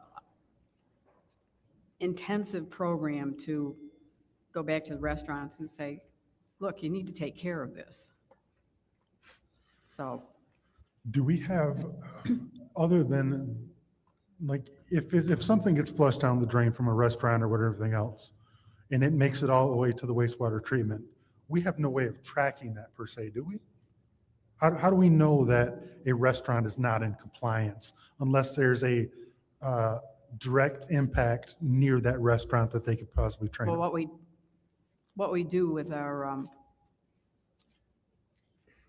fats, oil, and greases program, our FOG program, is every restaurant is required to have a grease trap to separate the grease from, sanitary. But do we? We check those. Do we check those? Do we? Yes. They have to have annual reports that they submit? Or we only do it during inspections? We've just enhanced this program. We used to have, I think, a 5-year rotating program, and we try to check all of the restaurants in a 5-year period. And there's probably a couple hundred of restaurants or food processing places. So what we've just done is put together a program that we're going to check all of the restaurants, make sure that, if they don't have any grease or fatty discharges, then we don't have to worry about a grease trap. But if they do have cooking grease or even washing grease off of dishes, they have to have a grease trap. We would check their grease trap, we would check their records. They're going to have records, or they're required to have records that show that they're having their grease traps cleaned and that they're taken care of. Okay. And we go down the sewer line to find if it's actually in the sewer downstream of their facility. Thank you. My time has expired. Oh, okay. Were you done? I guess the only other thing we did was There were several just language requirements or suggestions that Eagle made that we corrected and just clarified some of the language that was just outdated and maybe unclear, so that if people are actually reading the sewer use ordinance, they understand what they cannot put down the sewer. Thank you. Is there anyone else who wishes to speak in the first round of discussion? Yes, Madam Oh, Chair. I'm sorry, Councilwoman Burns. Did you want the floor still? No. Okay, Councilwoman in the fifth ward, you have the floor. Thank you, Madam Chair. I have a question. So you said that this ordinance is being proposed to comply with state regulations No, we're just updating it to be sure that. to it make is- sure that it That it's complies. in compliance with that. Okay, okay, It's been in existence for a long, long time. It regulates what anyone can put in the sewer, the sanitary sewer, because the intent is to maintain the wastewater treatment plant so that we can treat sanitary sewage, and not something else that's going to impact, right. the treatment process, or people, if you put BTEX down the drain, it could be, like dry cleaning fluid or something like that, which could be harmful to people in the neighborhood. Mm-hmm. So, but the Okay. sewer use ordinance has been in place for a long, long time, and I'm not sure exactly when it was originally adopted, but many years ago. But it definitely needs to be updated. Right. And to make sure that it does comply with state regulations and federal regulations. Okay, I just wanted to, I was thinking if they said something and you guys were on a deadline, I was wondering how long do we have to update this and all of that? But since we're just being proactive, Well, they put a limit in our permit for PFAS, and that was enacted, it started September 1st. So we Okay. needed to make sure nobody was sending us PFAS so that we could enforce limits on them, so that we wouldn't have to, because it's not something we can treat for. okay. It's not something. So we that's- don't have do we have a deadline? They would have liked it before the NPDES permit limit was in place, which was September 1st. Okay, so why are we just now getting this? There's a process that we had to go through. We had to, first we had to review our entire, and you see it's over 60 pages. We had to review the entire thing. We had to make the updates. It had to be approved by Eagle, and we went back and forth with them, I would guess at least 6 months. And then we had to send it to our legal department to make sure it was okay with them, and they Okay. didn't see any problems, and that took a couple months. So it's been a long process Okay, just to get through it. What else did we do? Oh, we had to, and I think we talked about it about a month ago, a little bit more than a month ago, that we had to public notice it, and it had to be public noticed in conjunction with Eagle. So we had to coordinate that. okay, And then there was a 30-day comment period, in which time we got no comments from the public, because it was advertised, on the website, and the state and the city. We got no comments. After that, we brought it back here. Okay. And we're here now. And what we're hoping is to get the first reading of this modified sewer use ordinance to council for its first reading next council meeting. okay. All right. I yield, Madam Chair. Thank you. Is there anyone else who wishes to speak in the first round of discussion? Madam Chair, Councilman in the ninth ward, you have the floor. thank you. Good evening. Good evening. When you were, when the councilman in the 8th ward sort of threw out I can pour my grease down the drain, in your response, it sort of made me to think. We've been getting, and actually one was coming in the mail today, these flyers from the city around recycling. Mm-hmm. Is a similar piece available just to remind and or inform some residents about, what types of things they should not be putting down drains, just as somewhat of a public service or an announcement of such? We've been trying to put together some flyers to teach people what not to put down the drain and what the options are to avoid that. Okay. I mean, I'm just, And like I've got say, a flyer, just if you want one, I'll send it to you. combination of the topic and Yeah. then in today's mail, even getting a piece Mhm. from the city on the recycling just makes me to want to ask the question. Yeah, we've been working on that. We don't have anything formally out there, but we've been doing a lot of public education in relation to stormwater and wastewater.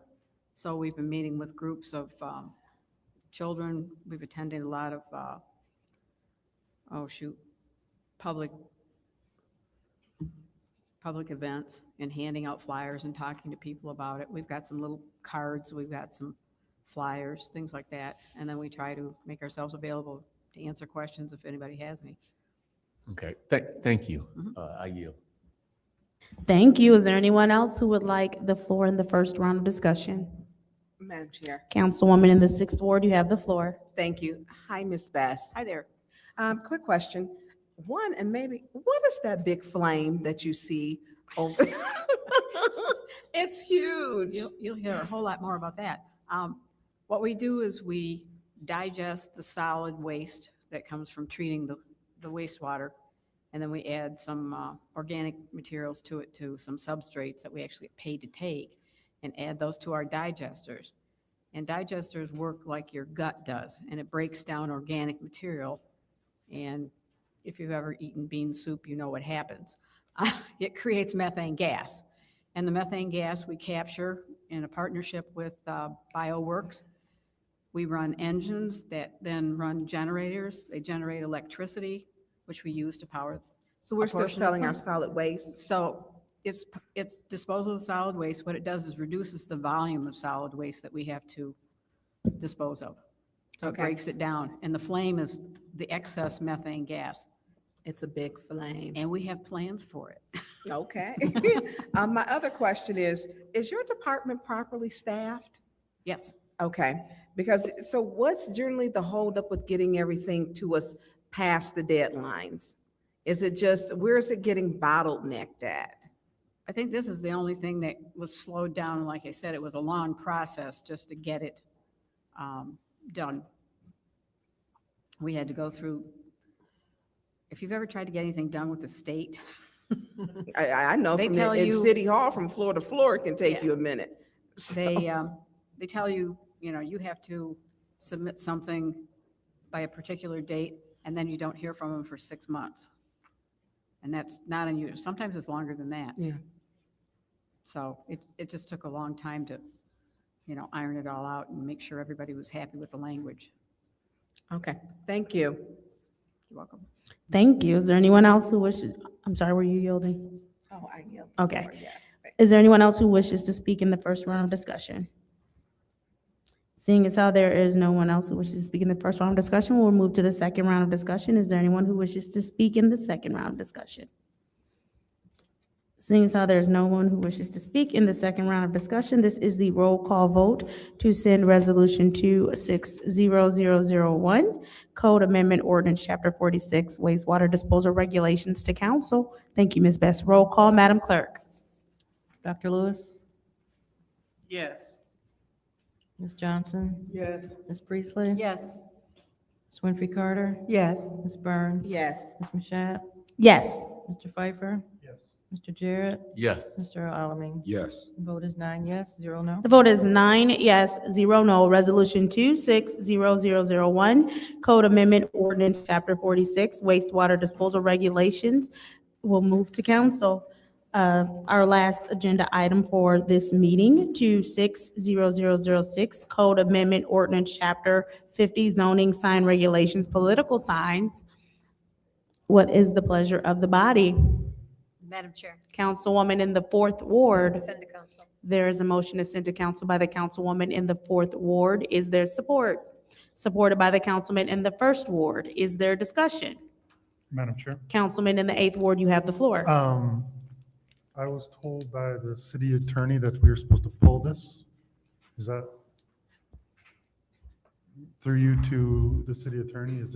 Is this not ready for adoption? We had two primary concerns with this proposed ordinance. Number one, the proposed section number is incorrect according to our current code of ordinances. And two, it's our understanding that this proposed ordinance has not been through the planning commission process. Any amendments to the zoning chapter of the code of ordinances need to go through the planning commission. Okay. So you're postponing. Thank you. Request for information. What is your request? Who put this forward without it being vetted? I do believe I will defer to the clerk. I'm on, I don't know whose time I'm on. It's Dennis's time, but it's fine. You can, Yeah, go ahead. Yes, I did put this on the agenda, and I was aware that it would probably have to go before the planning commission as well, but I wanted to make sure that it gets out there because I want this to be approved in time for the upcoming elections. Because this is the language that was in the zoning code prior, before the whole chapter 50 was amended, and it was removed. And so this is pretty much the identical language that was in there before with concern for political signs, campaign signs. And this is just strictly addressing campaign signs. Correct. Councilman, Can I do you get- have a motion? Can I get my 4:30 back? Sure. Can we put this time back to 4:30? I thought you were just gonna make a motion. Well, I just want to make sure I mean, we gotta pull it anyway. yeah, I understand that. And if this is going to come before us, then I want to make sure that it's clear. Political signs needs to be defined. I mean, what defines a political sign? If I have a sign in my yard that says Black Lives Matter, am I going to get fined? Because that's a political sign. This doesn't say campaign or candidate signs. I want to make sure that all of that is clear, that we're not stifling people's First Amendment rights. And I disagree. I don't even know if I'll support it then, because you're not going to come onto my property and tell me that I can't have a sign on my own property. And that's what this says. This says that residential or anything else, that I can't have it.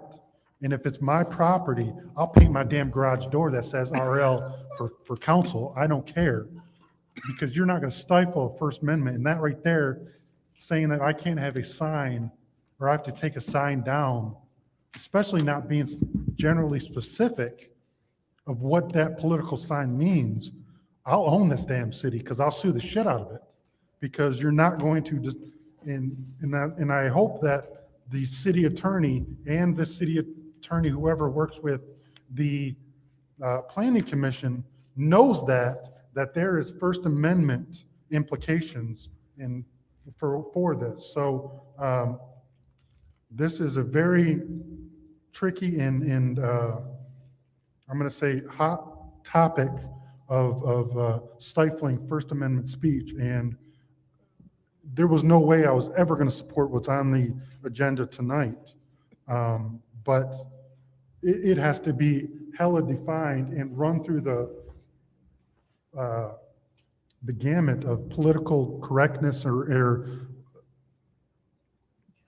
because there's other jurisdictions or other municipalities that have been sued to the gill because they've done this. So just because it was on the previous one doesn't mean that it should be again adopted without looking at it again, because obviously the old one was taken away and the new one adopted because it was so out of date. So I hope that the city attorneys do the due diligence, because I don't want to adopt something just to turn around and have to fight it in court for the next 6 years and put us in harm's way financially because we want somebody to take down their sign. And also, I don't want something on here that's going to be cherry picked and only enforced selectively. Like if the mayor has a sign on an abandoned building that I believe is still there to this day from the last one, we all know that he's not going to be fined.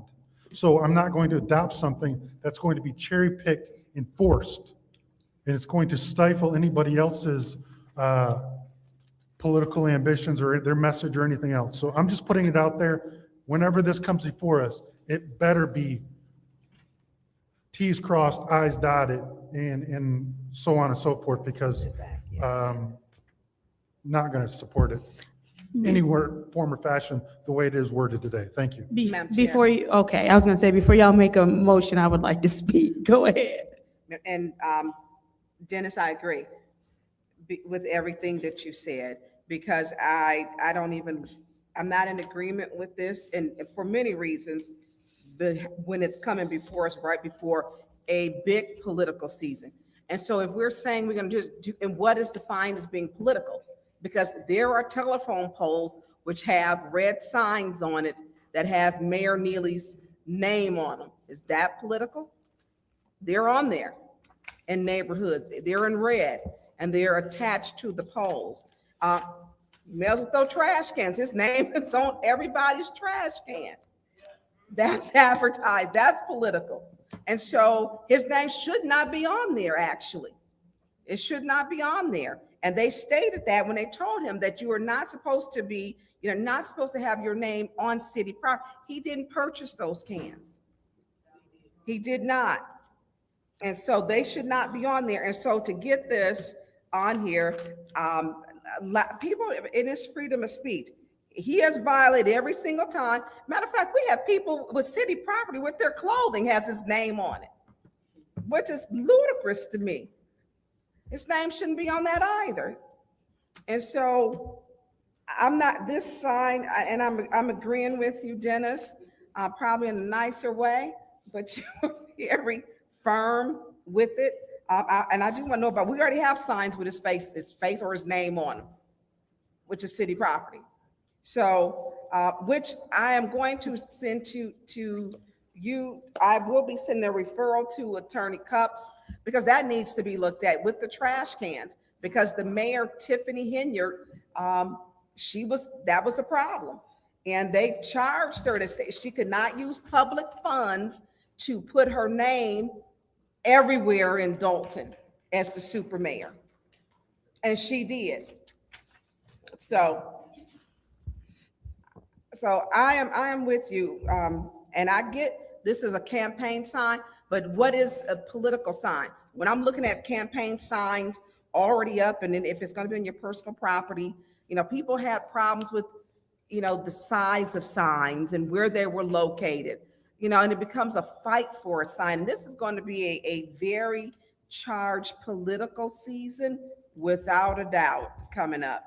And limiting what the size, or there was questions before with the billboard that went up. It may not have been tasteful, but they said it was political, but it didn't have anything political, or it was more suggestive. So I think it needs to be clearly defined.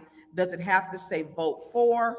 How do we, and it's not just even vote, because when you talk about other issues which are political, that area is gray. So I'm not supporting this.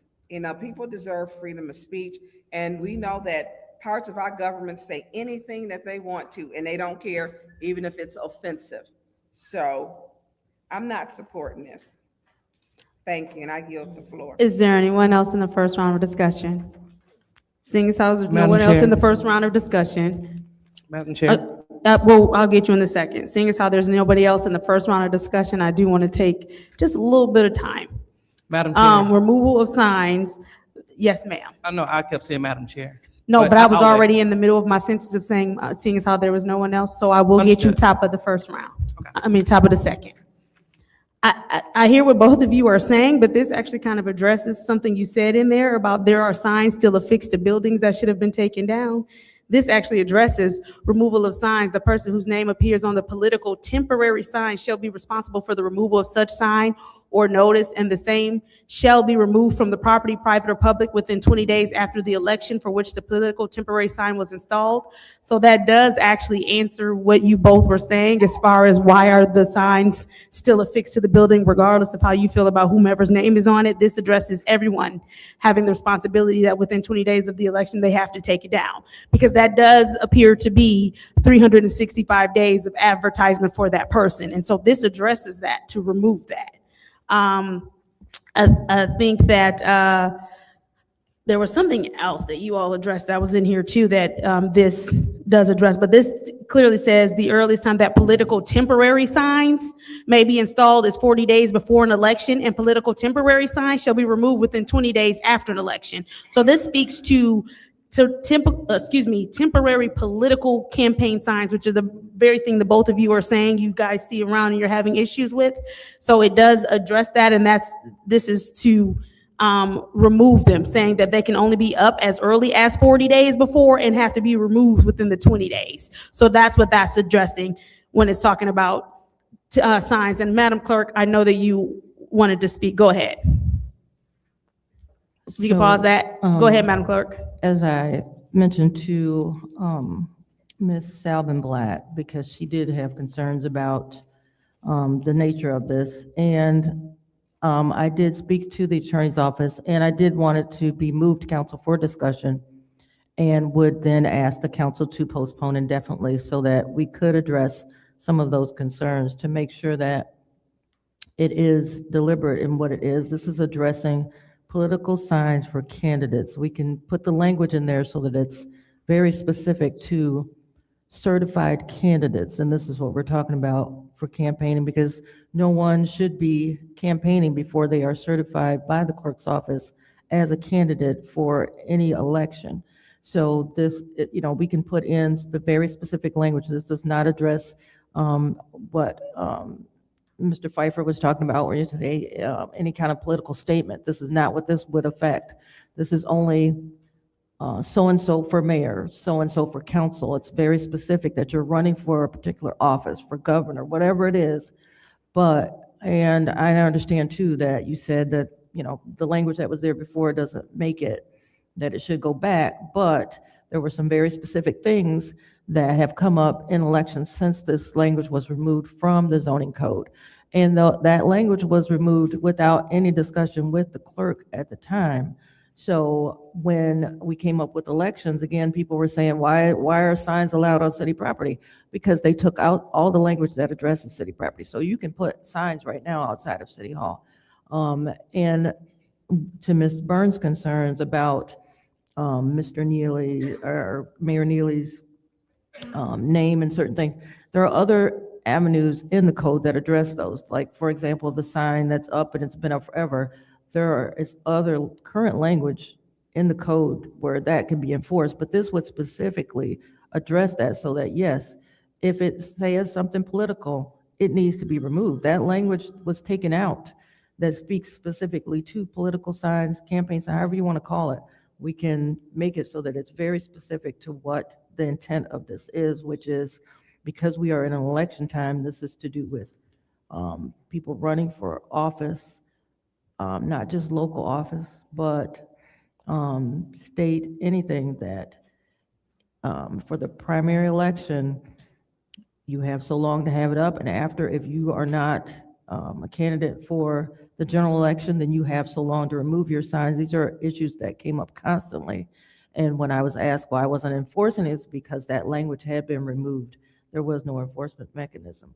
So again, working with the city attorney's office to develop language that's very specific to just signage that has to do with running for a political office, and then taking it to the planning commission for their approval so that we can bring it back to the council, so that there's no question about the intention.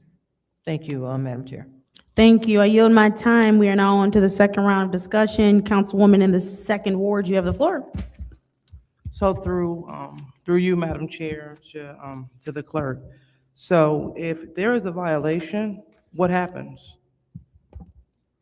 So if there's a violation, then if someone, for example, reaches out to the clerk's office, because it's really up to the individual or the person working on behalf of the individual to remove signage. However,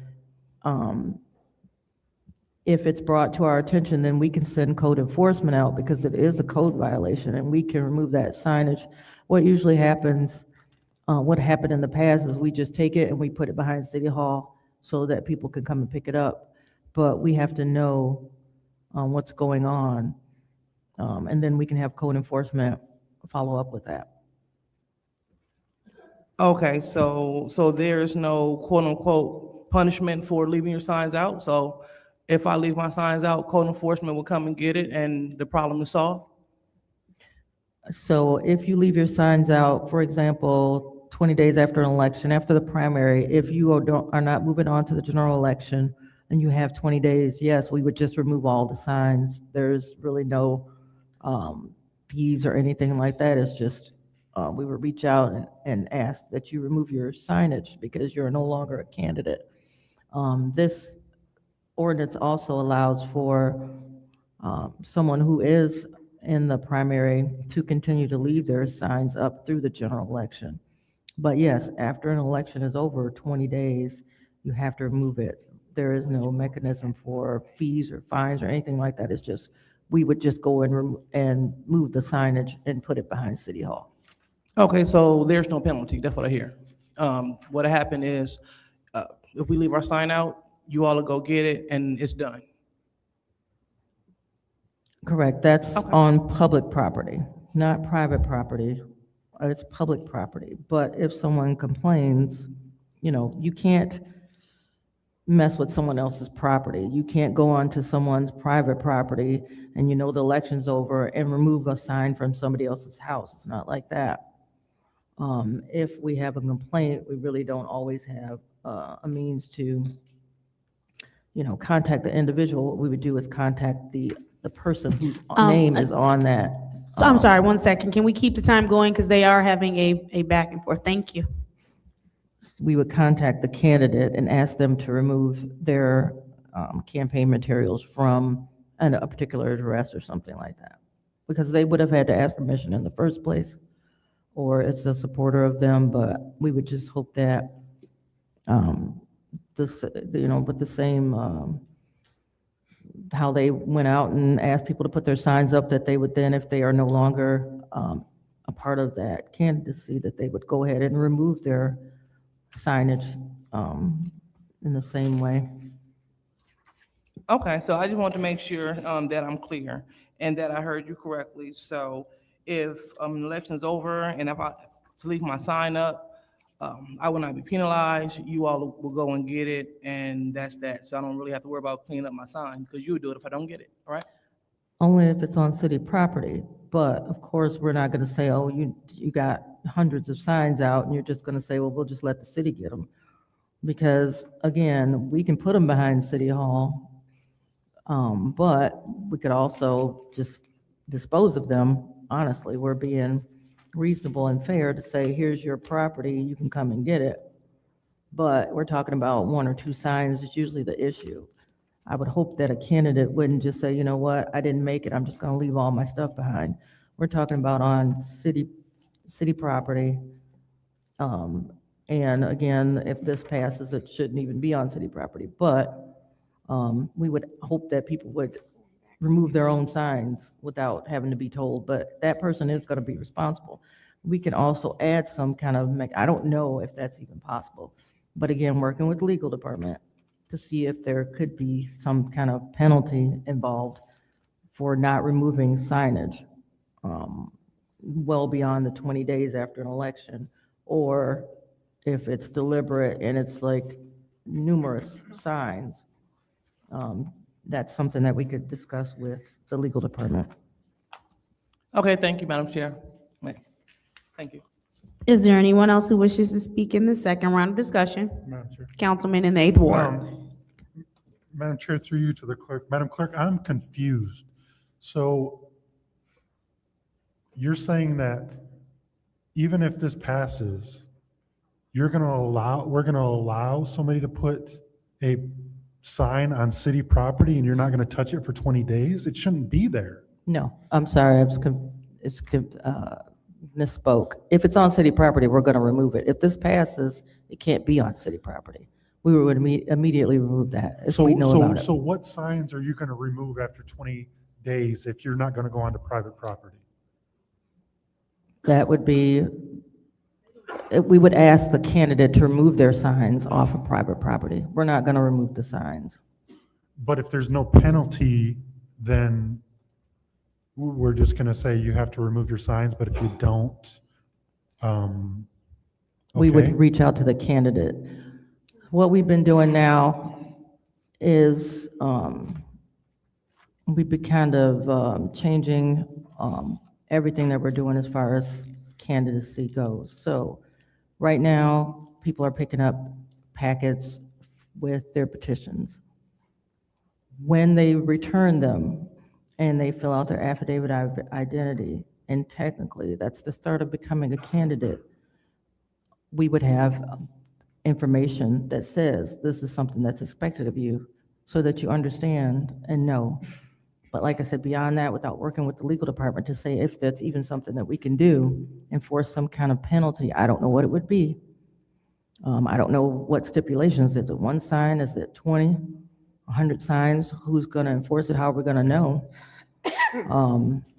So yeah, that's something we'd have to look at with legal to even see if there's something that could be Yeah, done. and But I don't want to put an undue burden on, you know, our departments to go out and pick up signs. Like, to me, there's way better things that they can be doing in their time than picking up a 21-day-old sign. To me, that doesn't make sense, but I'll yield until the revised edition comes out.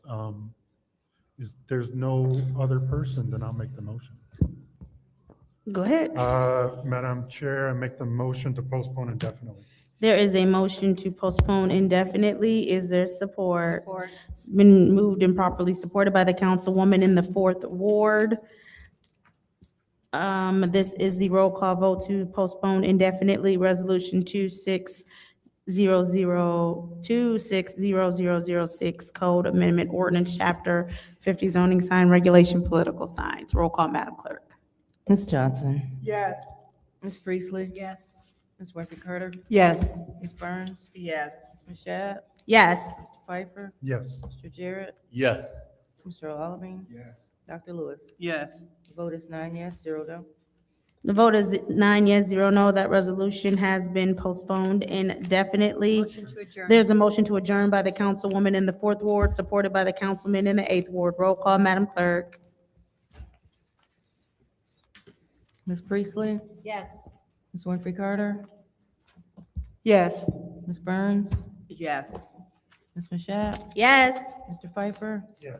Mr. Jarrett, Yes. Mr. Alamin, Dr. Lewis, Yes. Ms. Johnson. Yes. The vote is 9 yes, 0 no. Vote is 9 yes, 0 no. The time is 7 PM, Wednesday, January 7th, 2026. This Governmental Operations Committee meeting is now adjourned. I'm sorry, legislative, thank you, is now adjourned. I'm sitting over here playing on my phone because this is just. I don't think we have anybody that needs to fill out speaker slips, Governmental operations. I mean, so we can move right into, everything's gonna pass. oh, go ahead, yep. You can bring it, I don't know if they need to get the box. They're gonna ask great questions. Nothing's Yeah, gonna they make ain't Gonna go get it? I can't believe they ain't bring up nothing about residency. Is there anyone else? All right, the time is now 7 PM on Wednesday, January 7th, 5 PM. I hereby call this Governmental Operations Committee meeting to order. Roll call, Madam Clerk.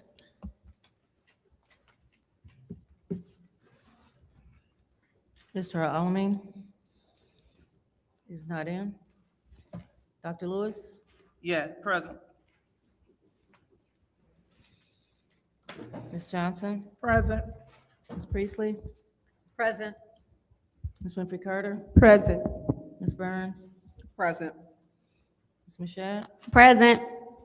Mr. Pfeiffer, Mr. Jarrett. Present. You have 8 members present. We have 8 members present.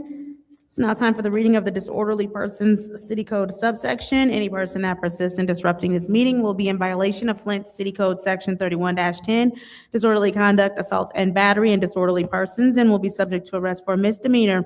Any person who presents the peaceful and orderly conduct of any meeting will be given one warning. If they persist in disrupting the meeting, that individual will be subject to arrest. Violators will be removed from the meetings. Are there any requests for agendas, changes and/or additions? Okay, seeing as how there are no requests, I see we have a couple of discussion items. Oh, we don't need to anyway. I was just looking, I thought it was something else. Okay. All right. And there are no requests for agendas or changes. So public comment, it is now time for public comment. Members of the public who wish to address the city council or its committees must register before the meeting begins. A box will be placed in the entrance to the council chambers for collection of registrations. No additional speakers or slips will be accepted after the meeting begins. Members of the public shall have no more than 3 minutes per speaker during public comment, with only one speaking opportunity per speaker. First public speaker, Madam Clerk. First speaker is James Moore. You do know it's optional, like you complaining. No, actually, I'm happy that this first meeting this year has gone well. Y'all have seemed to been able to pass some things, get some things done. No one has to do no shoes across. Hopefully so we can keep it like that for the second meeting and the city will get better. Have a good night. Thank you. I'm sorry, next public speaker, Madam Clerk. Before we call the next public speaker, Madam Clerk, I would like to reflect for the record, there are 9 members present and seated. Next public speaker, Madam Clerk.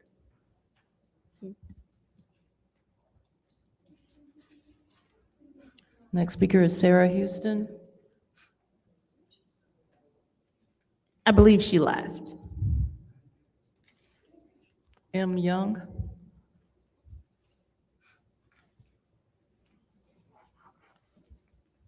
Good evening, one more time. So thank you, guys.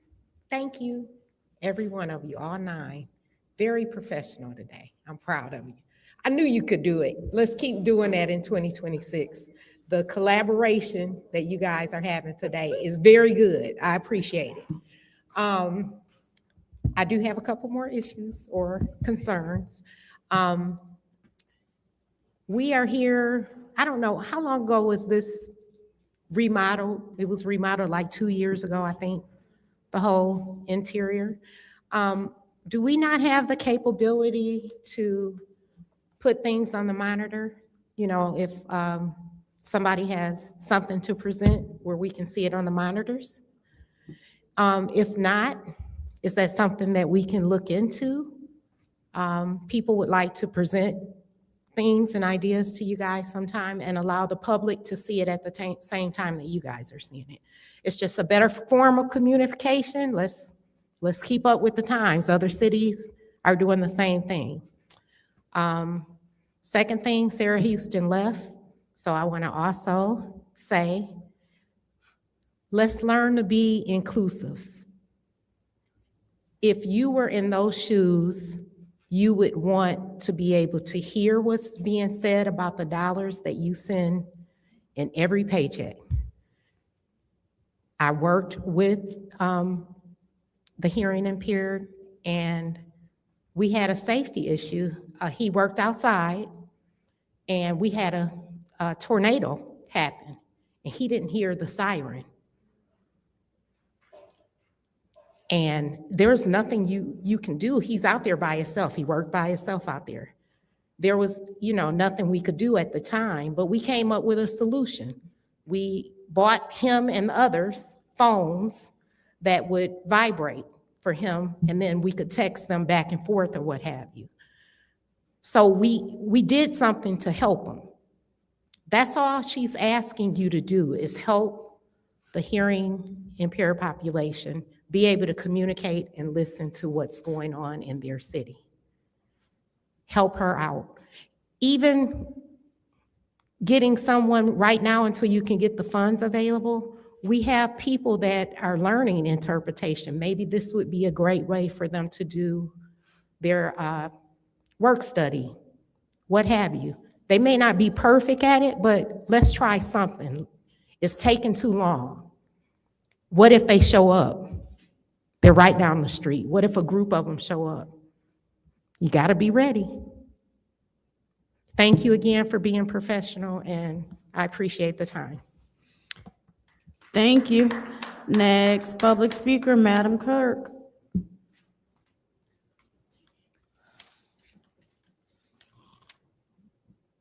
I believe that Ms. Salvin Blatt has left, so the last speaker for this meeting is April Stone.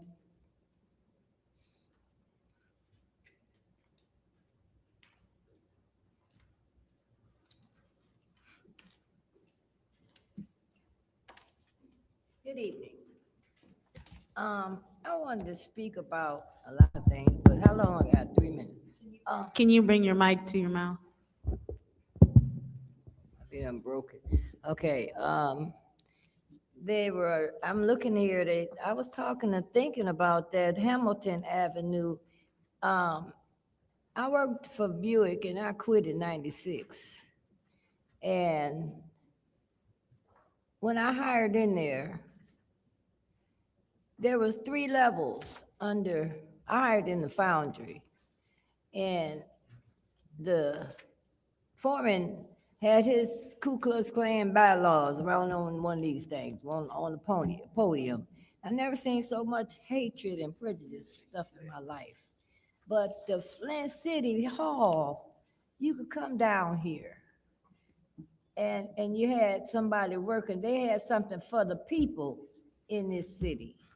They had projects where you could go to learn stuff for the kids and learn dance and everything free. You know, and then Buick and all these shops, they was working, running these plants, tax-free. And people had to pay with the property taxes and the school taxes. We ain't got no schools. Why we paying taxes? They running this thing in Detroit, where if you ain't got no kids, you shouldn't have to pay for school taxes. We ain't got no public school, but one, I don't think, in the city of Flint. And then we giving these people this land over here on Hamilton. Now, like I say, when I hired in there, I hired in and they had three levels of the city. I would be put down, get down in a manhole by myself, 2 levels. And they had storage tanks. They stored Army tanks and made, back in the 50s and 60s, they could switch over to make Army weapons and everything. And they got levels under this city that run from Hamilton Street to Pearson Road. Ain't no telling where they done dug up now. But when they phased out the foundry and we come back in there at 81, it was pristine and nice. It looked like something on TV. It was so clean. You could eat off the float almost. Now, I'm wondering what, all of a sudden, all these buildings and businesses popping up over there. And they coming down here getting money to open their businesses up. And then that go on the property taxes for the homeowners. Thank you. That's all. Dang. Madam Clerk, you said that was our final public speaker. That's right. Thank you. Seeing as how that was our last public speaker, it's now time for council response. Council members may respond once to all public speakers, only after all speakers have spoken. An individual council member's response shall be limited to 2 minutes. Is there anyone who wishes to speak during council's response? Madam Chair. Councilwoman in the 6th. I do want to speak to Michelle Young because the community has been asking. We do need to update to the city clerk on the residency issues. There was a resolution for people where they reside, and there was supposed to be an investigation. I believe the investigation was going to be sparked with all 9 wards. There was only one that my colleagues voted for, which stated they wanted to know where I live, which I had no problem. And so I voted for myself, but we need to get an update on where that investigation is, who lives in what ward, multiple addresses if you live in wherever you live. And I know you can't live on the same street as me and be in the ward. You just can't. So that needs to be updated. And I want the public to know, because when you were asking, Michelle, there is 26 pages Mr. Arthur Woodson did turn in. Michigan State Police has it. The city attorney has it. The city clerk has it. The Genesee County Sheriff has it. I think he turned it into the State Board of Elections has it. He sent it to the governor. He sent it to the Secretary of State. So every agency, and now I believe Chief Green has it for an investigation. So the residency, we are required to live in our wards, and it's very clear, not to be living, someplace else and, your paperwork. And so we did ask for and voted to have an investigation, and I believe it was supposed to be spiraled into everyone being checked to make sure. So I will request, Madam Clerk, for you to do a referral to update us on residency for the council members so that we can be transparent with the public. Thank you. Thank you. Is there anyone else who wishes to speak during council response? Seeing as how there's no one else who wishes to speak during council response, I'll take some time. I think, Madam Clerk, correct me if I'm wrong, that resolution, it didn't end up being all 9 members, correct? I think it was just Ms. Burns. You asking us to further investigate you? Because I think you're the only one on the resolution. It was a resolution. Correct. The resolution only ended up being Ms. Burns, correct? That's correct. I mean, I have no qualms if she wants to push for an investigation on herself. No, I approve that. That's our tell you. No, it was literally just you, remember? That's not the conversation that I had afterwards. So. No, but I know, but you mentioned the resolution. Yeah, that was part of it. Okay. The other one was, I mean, but that's up to you if you want to push forward on this investigation for the resolution. We voted on it. Okay. Yeah. But not just mine, because there was also one that was submitted to the city clerk. There was an investigation that was submitted for Mr. El Alamin that Arthur Woodson submitted to. No, I know. I can't speak to that because I don't know anything about that. I was just speaking to, you said the resolution we voted on. Remember, it was just you. Yeah, So if that you want to was push just forward me. for that, that's cool. I voted on it. Absolutely. Okay. All right. So then I guess that settles that. We can move on to, I'm yielding my time. We can move on to the consent agenda. What's the pleasure of the body? Madam Clerk, or Madam Chair, motion to send to council. Is a motion to send the consent agenda to council. Is there support?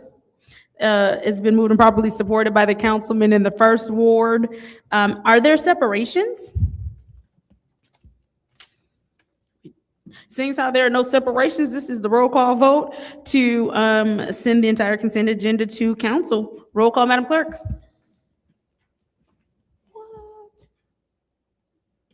Mr. Alamin? Dr. Lewis? Yes. Ms. Johnson?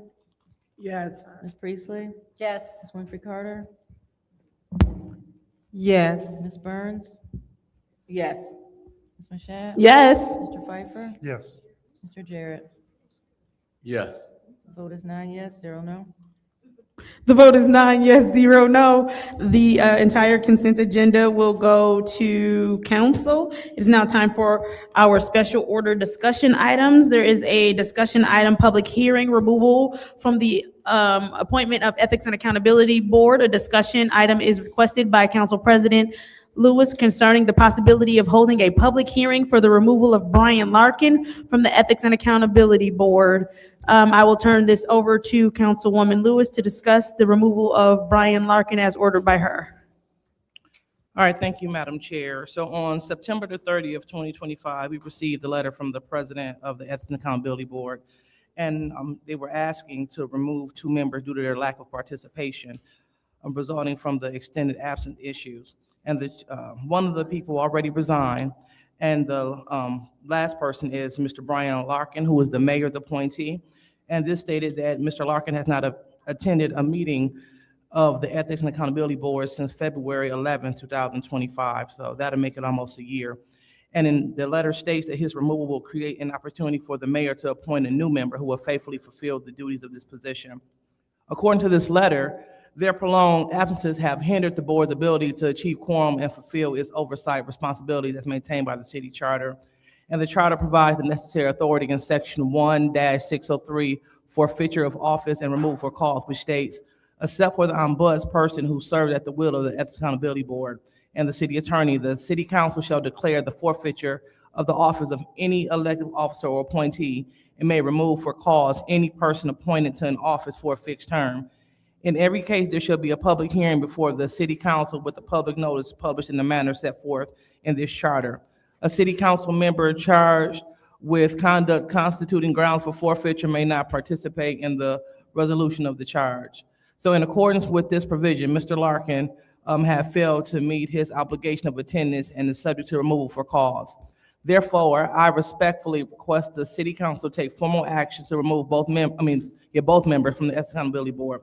The Ethics and Accountability Board plays a vital role in ensuring transparency, and accountability, and ethical governance for the citizens of Flint.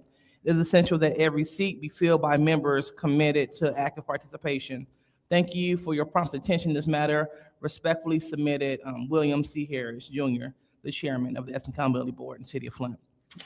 So I wanted to bring this to the body because Mr. Larkin is still on the board, and unfortunately, he has yet to attend a meeting.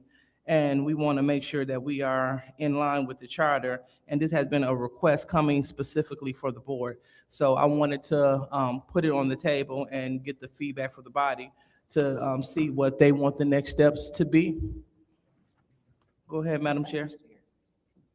Thank you. At this time, we will open the floor up to council members who would like to speak. Councilman in the 8th Ward. So I guess, just to be clear, this letter was 4 months ago. They haven't obviously attended a meeting since this letter either.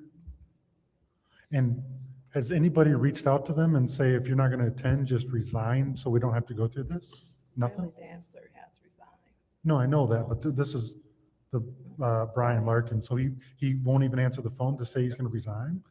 No, when I spoke with him, he mentioned that he doesn't have a problem resigning and that he would. But this was 4 months. I spoke with Mr. Larkin today, Mhm. and he stated with me that he has no problem resigning. So, So can he send a note to the clerk to say I resign and we don't have to it- go? yeah, it would just be a matter of in what form or format or to I think it's whom just should it go? to Davina, right? Send it to William Harris. So it should go to Davina. It should just go to the clerk and say, I resign, and then it's official, right? Madam Clerk? Yeah, I'm not for having to go through the process of a And then public hearing to have posting on a and- record, and you don't have a problem resigning. That's not the way. Yes, normally someone would just send a letter, Send a letter. send a letter of resignation. Should that go to your attention? Correct. And Okay. then, or even to the attorney's office, but definitely to the clerk. Okay. No, that's fine. I just want to make sure that we don't have to go through this. If they don't have any, I just don't want to have a hearing because they don't show up. I think the hearing is more for if we want to force somebody out. If they don't want to be there, then to me, it's like, okay, I don't want to be there, Madam Clerk, delete me from the system and then we'd be good. So that's all I have to say. Thank you. Thank you. Is there anyone else who would like the floor? Madam Chair. Councilwoman in the 6th Ward. So this letter is definitely past dated because Ms. Dantzler, she resigned months ago. And to bring it up at this time, to me, this was just not, I think we're all majority of us are baffled by this. This just isn't, I've worked with Brian Larkin, and I don't think he would be unreasonable to say, hey, I'm not going to do it, but I don't think asking and requesting for a public hearing was the proper way to go about this when this is an unpaid volunteer board to be on. And it's almost like a form of humiliation. We don't need a public hearing if he's the mayor's appointment and Mr. Larkin is reasonable. I don't see him having a problem with resign. This is unnecessary. And it's unnecessary and it's unfortunate because his name is being put on the record as if he is derelict in the duty when I don't have a person right now. Matter of fact, I don't think many of us do. You know, I think at least 6 of us don't. And I think Mr. King turned in his resignation. So technically that's going to be the board 9, 8, 7. You do have one person? Oh, you do have, okay. That's why William Billy is yours. Listen, it gets rough on that board. So when we look at this and trying to find someone, this was just not to put him forth for a public meeting for removal. When I know there are other boards, we should have put people before boards for public hearing or removal. This was not the proper way. He has served this community for many years and served the last 2 or 3 administrations where he served. And it is different. And the board isn't, I don't even know when the board last met. Madam Chair, do you know when the board last, do you, Madam Chair, to the city clerk, would you be an official record keeper? Do you know when the board last met? Actually, I believe that Attorney Cups might be able to better answer that. Attorney Cups is like,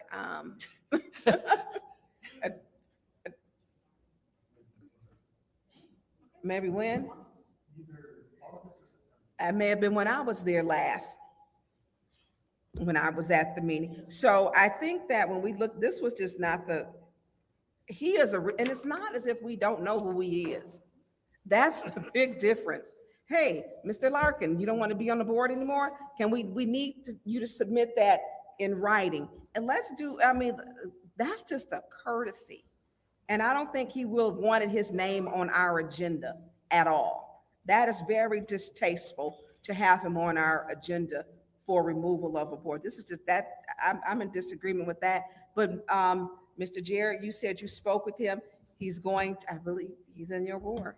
And so even though he's the mayor's appointment, and did the mayor know about this? Because I'm quite sure he would have called him to tell him. He would have asked him, other than have his name on our public record. So if it's going to be taken care of, according to you, Mr. Jarrett, this was just not the proper way to handle this. And in a letter from September 30th, 2025, I yield the floor. Madam Chair. Thank you. Councilwoman in the second ward. Thank you. So this is definitely not an attempt to besmirch anyone's reputation or credibility. One thing about this body, we should not have respect of person, and our job is to do the duty of the city. So the part is that the president of this specific board sent this correspondence out in September. And Councilman Burbs, your name is attached to it. And so we have my name. Point of information. Yes. My name, because I was at a meeting. Whoa, hold on. I'm sorry. Yeah. What's your point of information? My point is, it's not attached. I was attending a meeting. So being attached is not in a negative way. No, she means on the top of the email. You were. Yeah, but this is September. Correct. And so myself, it went to Ms. Young, Clerk Donahue, it went to you, it went to the Honorable Sheldon Neely, as well as Attorney Cups. And we were all on this email sent by the president of the Ethics Accountability Board stating the issue dealing with these two trustees. Request for information. What is your request?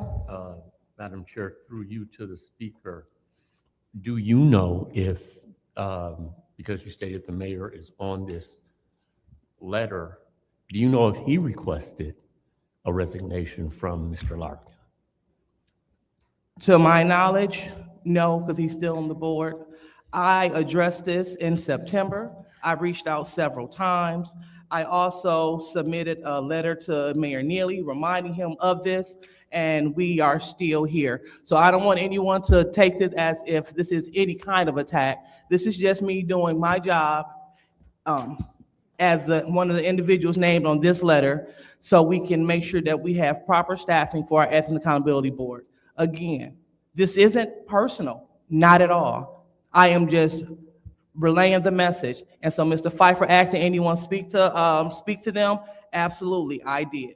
So I reached out. I can show you a copy of the email that I sent to the mayor, as well as Mr. Larkin. So I just want to be clear that putting this on record was not the first attempt, but I want to make sure that we finish all business on the table. So I just want to see what the body wants to do with this, so we can put this to the side and move towards the other pressing issues of the city.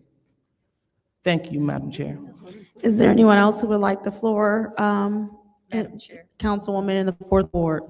Considering the numerous people who have said that he is willing to resign, I think we should wait a certain point of time to see if that happens before we take any other action. And if he doesn't resign, then we might need to consider this, but I think it sounds like he's very willing to do this. I don't want to go through a hearing. It costs money on both sides. So I'm not in favor of having a hearing if he's willing to resign. Thank you. Is there anyone else who wishes to speak during this discussion item? So are we going to give him a deadline? I'm sorry, Madam Chair. Go ahead. So are we going to give him a deadline? So what are we going to do? Because we've been waiting since September. So just want to make sure that I'm clear. So he was someone reached out to him in September and asked for his resignation? Yeah, I reached out in September. And I'm sorry, go ahead. And you spoke with him. Was he willing to resign in September? He said that he would. Okay. Councilman in the 9th ward, wait, are you, because I'm gonna get whatever his request for information was. I mean, that's fine. No, I didn't have another request, but go ahead. I'll speak. Okay. Yeah, so Madam Chair, so shall we set a deadline of February 1st?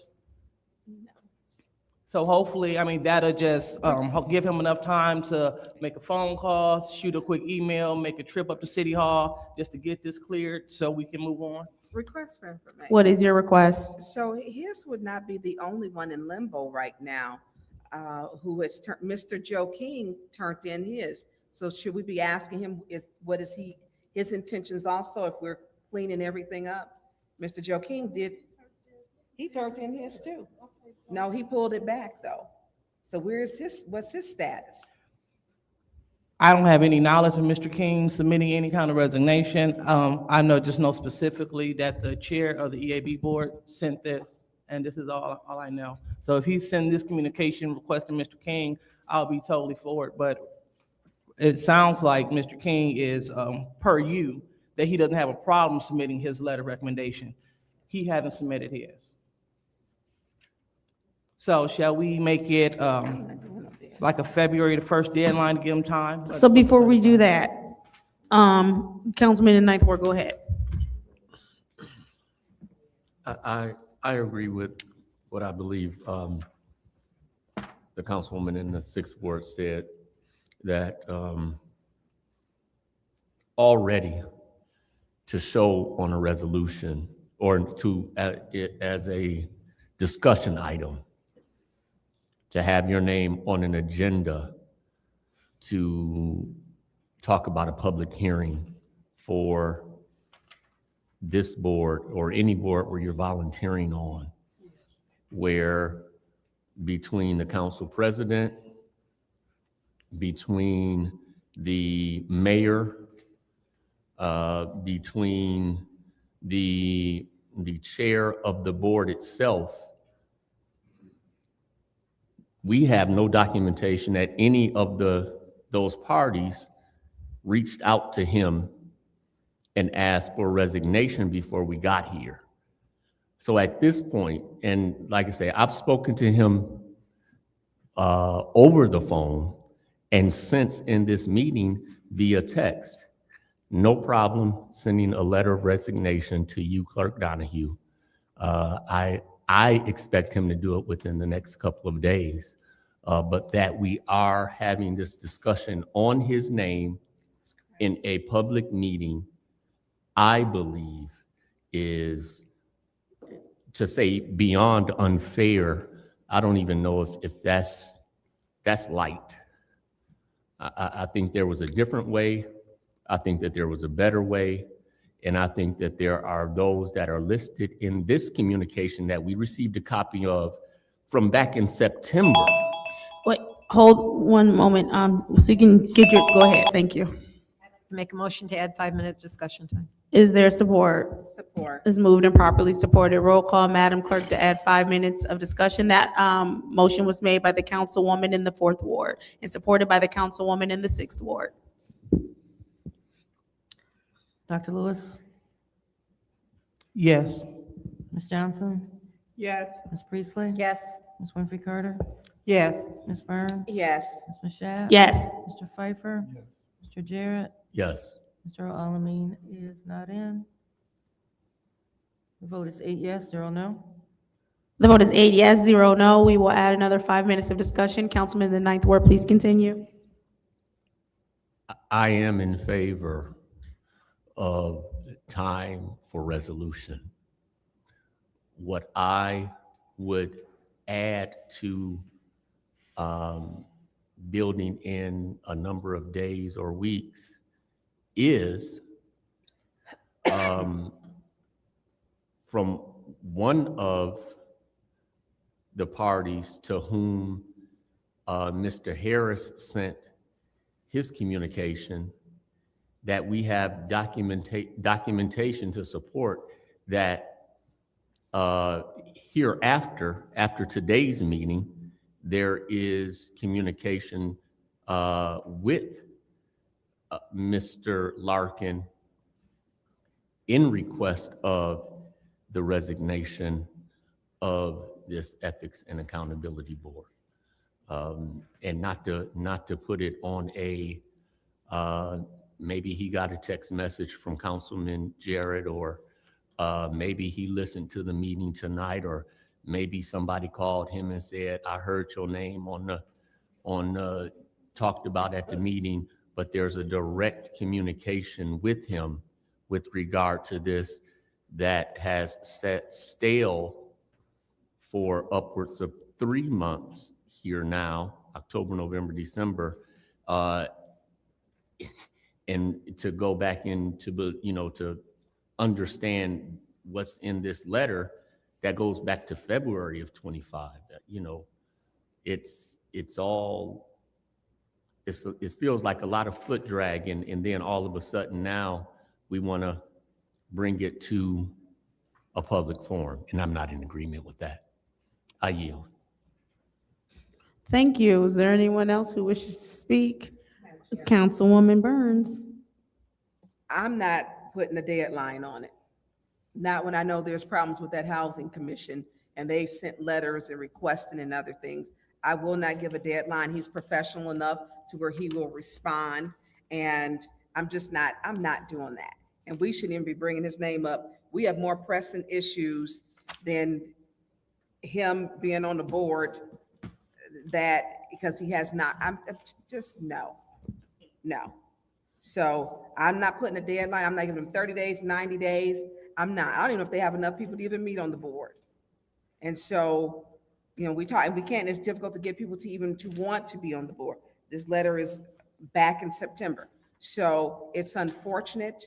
And we can't take back that he's now on our public record.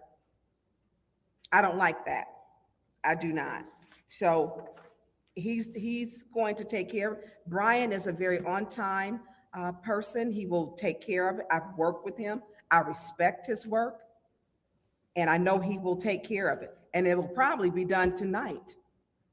Because one thing he won't do is he's worked with this community is allow his name to be put on some nonsense that's happening on our city council. So I yield the floor.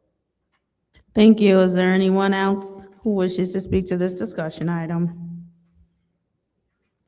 All right, seeing as how there's no one else who wishes to speak to this discussion item, we'll go ahead and close that one out. Moving on to the next discussion item, which is a discussion item about asbestos and mold testing in the Flint Police Department. A discussion item as requested by Council President Lewis for a discussion regarding asbestos and mold testing within the Flint Police Department. Councilwoman Lewis, I'll turn the floor over to you. All right, thank you so much, Madam Chair. So through you to Mr. Edwards, please. Or Lee, excuse me, thank you. All righty. Thank you for joining us at the front.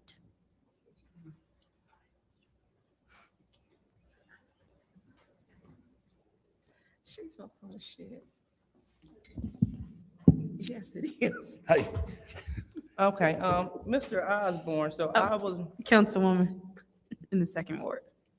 Yeah, so I was made aware that testing was done at the Flint Police Department, but it wasn't specifically for asbestos and mold. So did you all finally do the specific asbestos and mold testing? We did do a mold testing, yep, I have it right here. You said you did do Yes. it? Yep. And did you do the asbestos too? That has been done. I have a book of asbestos. The last meeting, I brought that with me. So there was no, I mean, we have asbestos in the building, yes, but that particular area, we did not, I mean, it was specific done for mold and Okay, so what was the findings of the mold testing? there was some fungus on the walls and stuff, and it was very minute, and they said it was fine. It was under the radar.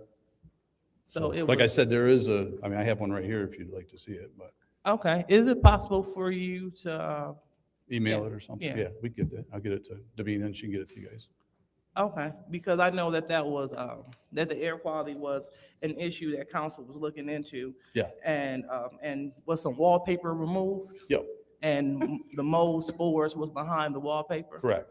All right, and it created I guess a irritant in the air?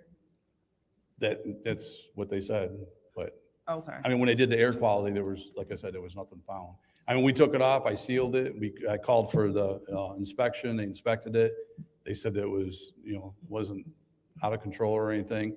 And then actually, I have cut that all out now to replace it. So all that drywall is gone that had the fungus on it. Okay, I know, I would like to see it. And then I would also like to give the floor to my colleagues if they like it. Yeah. Thank you. Is there anyone else who would like the floor during this discussion? Councilman in the 8th Ward, you have the floor. So I'm not sure why asbestos is on here. We didn't disturb any asbestos, right? It's only No. dangerous if we disturb it, right? Right. So I don't know why the asbestos is on here. And so the mold spores were not airborne, according to the report? Correct. Okay. Yep, they did the air quality test, and like I said, it come back. Yeah, I know that seeing mold is disturbing, but it's not necessarily airborne. Correct. So unless you disturb it and improperly clean it or whatever else, it's not a hazard. Is that a correct statement? Correct. Okay. And there's a lot of different molds as Yeah, well. yeah. I mean, everybody, as soon as they see mold, they think it's the killer Yeah. black mold, and Yeah. Okay, I yield. Thank you. Anybody else who wishes to speak to this discussion item? Madam Chair. Councilwoman in the 6th Ward. Thank you. Hey, Lee. Hey, how you doing? Good. So what are the results? Were those 2024 or what's the date of the results for the mold? I just did it last week. Last week? Oh, so, because I talked to Chief Green. Yep. So you're going, okay, yeah. And I so just you're, did it. As a matter of fact, when I cut the board out, they came back yesterday and did another report, which I haven't got that one back yet. okay, that's not in the hallway in the basement tunnels which Yes. were painted. Yep. You had to cut all of that out all the way down? It was about Nope, 4 foot. I did just where you seen the Yeah. pictures that was taken? the pictures I that cut were all given out. to me, yeah. Yep, I cut that all out. So that was painted over. Was that where you put the keels on? Yep. So And when the we took keels it down didn't and when we took it down, we found it, so it didn't get airborne. I went ahead and we put a sealer on it to seal it, so it didn't go nowhere. Then I called for an inspection and we had the airborne. Did that flood down there? Because that was pretty It has high. quite a few times, yes. That's in the what past. Mark Zeta's office and Sam Muma's office. I'm Yes. talking about that. It flooded a few times over the years. It That has was flooded. a lot of water. Yeah. Yeah, we've had some big floods down there that come from police, that come from the first level and kind of came down. Was it rain or was it pipes? Both. We had a pipe burst. It was a water line a few years back, and then we've had rain a couple times. So it's been both.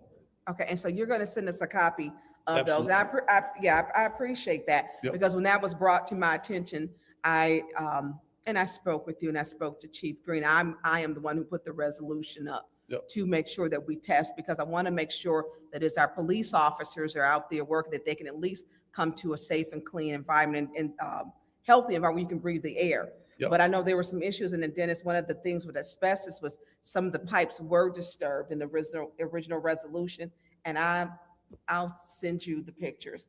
And so, and they were concerned about the asbestos and the fibers, because what's happening is that it's our officers later who sit in those offices, they're getting aggressive cancers once they retire, and they're concerned about it. And so I do go to the retired police officers' breakfasts and then the picnics that they have, and it was a concern still. And we're looking at how aggressive that they are. And literally, you can see the asbestos pipes were disturbed. The asbestos was disturbed in those pipes. But That you was- stated you. That was from a long time ago. That was a long time, so Yep. that has been repaired since then? That has not. We are. It has not? Nope. But It's that was a while back. Someone had taken the ceiling tiles down. I believe somebody in that office took the ceiling tiles down for whatever reason, and that was exposed. So there's asbestos in the building, but if it's not. So what do we do about, is someone in that area? It is kind of a storage area right now, I believe. Because I it was mean, someone's office, wasn't it? No, it was, I believe it was in a storage where they keep their uniforms. I believe that's where it was at. So I know the building has got issues because Yes. of the year of it and going through emergency management, that we were unable to keep maintenance up proper on the buildings, actually. Right. So if you can send those over so we could have those, because that's some, and make sure you send them to the news. You know, I don't know who does, Mr. Edwards is back there. Mr. Edwards, if you can make sure that the news is kept abreast also for the public, so that those retirees who have had questions about the quality air, that they can be kept abreast too, because it's serious. I mean, that was a lot of water, and then the asbestos part. So you're doing nothing about that part up there? Yes, no, we will have it. I will get that sealed. There's like 190. I mentioned that last time I It was looked here. like it There's flooded one- up there, like it was. No. So the insulation, when it gets wet, because it condensates in the summer, so we're running cold water through it, and all the insulation will have, marks on it or whatever. But the only things that's asbestos is the fittings themselves, the 90s and stuff. The straight runs are all fiberglass. Matter of fact, my OSHA was out yesterday and I did a walkthrough with him, and he came up with the same thing, so. Okay, so, and that is what needs to be conveyed so that the workers know Yep. that is done. Now, that locker room that was a closet or something before, does that have any, the women's locker room, does that have asbestos in it? Or, it floods. Was there- Right, well, I'm assuming in the ceiling it probably does, but again, Yeah.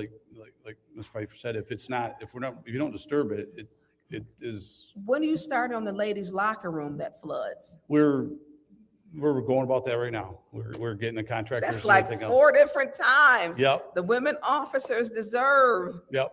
No, it's, matter of fact, I think we got the PO and stuff from you guys a few weeks ago or something, so we'll be starting that really soon.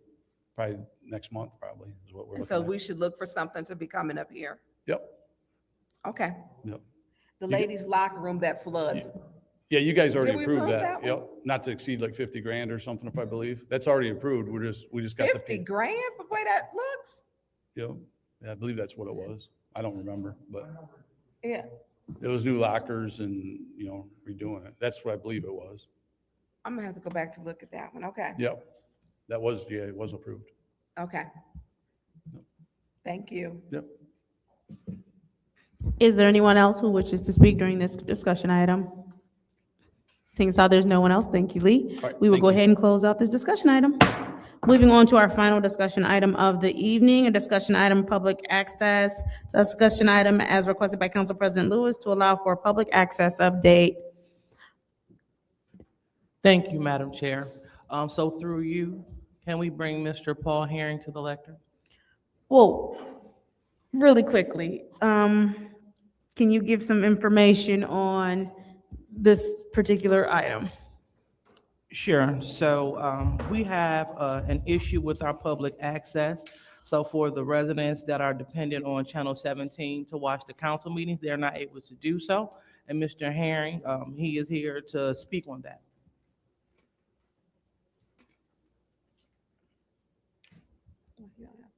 Okay.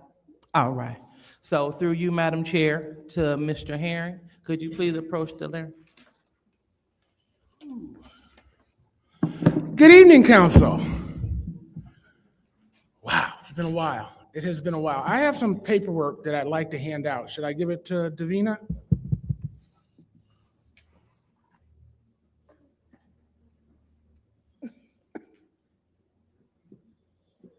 So a quick story. As I was printing those out this morning, I ran out of ink, and I ran over to Office Depot to get the additional copies. And the woman told me it was going to be $120 to have the color copies made for you guys. So I decided not to do that. You guys got the $20 copies, and they're black and white, and we should be able to deal with this toot sweet. So I've got more than enough time to do what I need to do. So I want to bless you with 3-4 minutes of my time to review the package you just got. I know that when it comes in the email, you might brush it off and because you just don't have time. But I'm going to gift you my time to go through it, and then I'll explain a little more detail and a little more history. For those of you who don't know me, my name is Paul Herring. I operate Spectacle Productions, which has a management contract for public access. I think as we talk about transparency, if you neglect public access, you neglect transparency. Right now, the only place these meetings are being seen is on YouTube.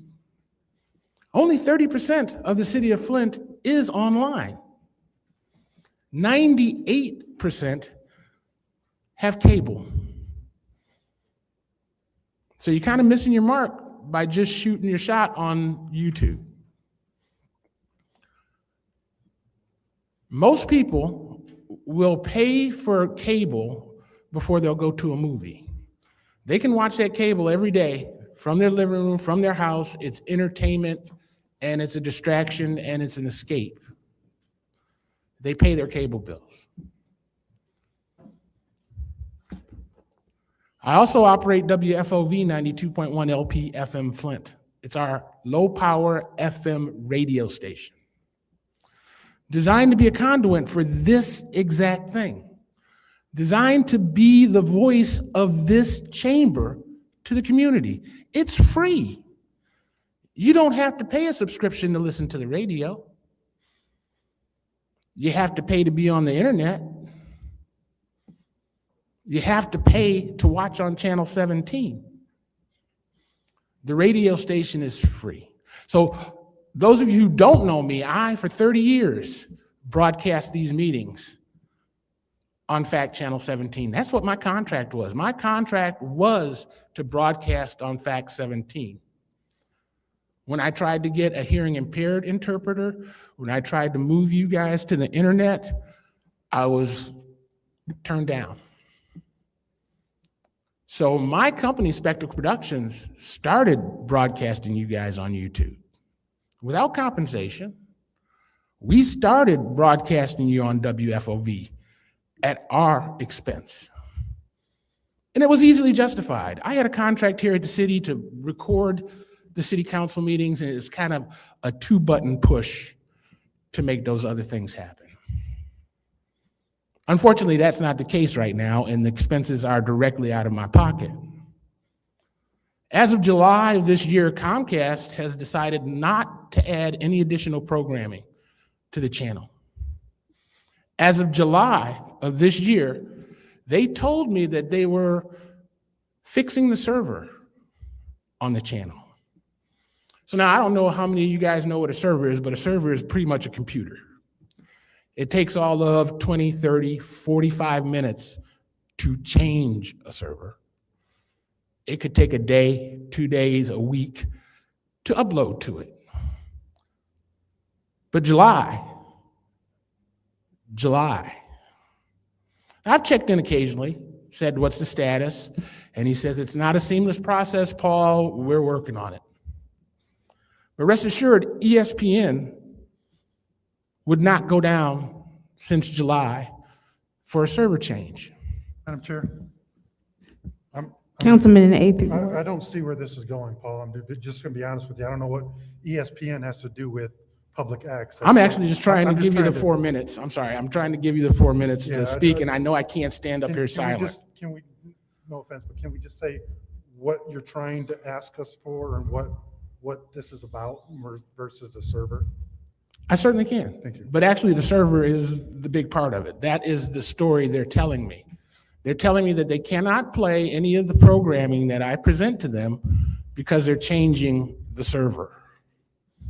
And I'm trying to explain that changing a server is not a big deal. So if I'm hearing you correctly, you're saying that since July, and it is now January, they have not been adding new content to their channel, and that city council meetings, which is supposed to run on the public access channel, has not been running on the public access channel? The repeats of your council meetings that are supposed to play on Sundays and Sundays, they're supposed to play on Sunday, have not been playing. Correct. I send a signal. I get control of channel 17 prior to your meetings, and then I relinquish control of it the following morning.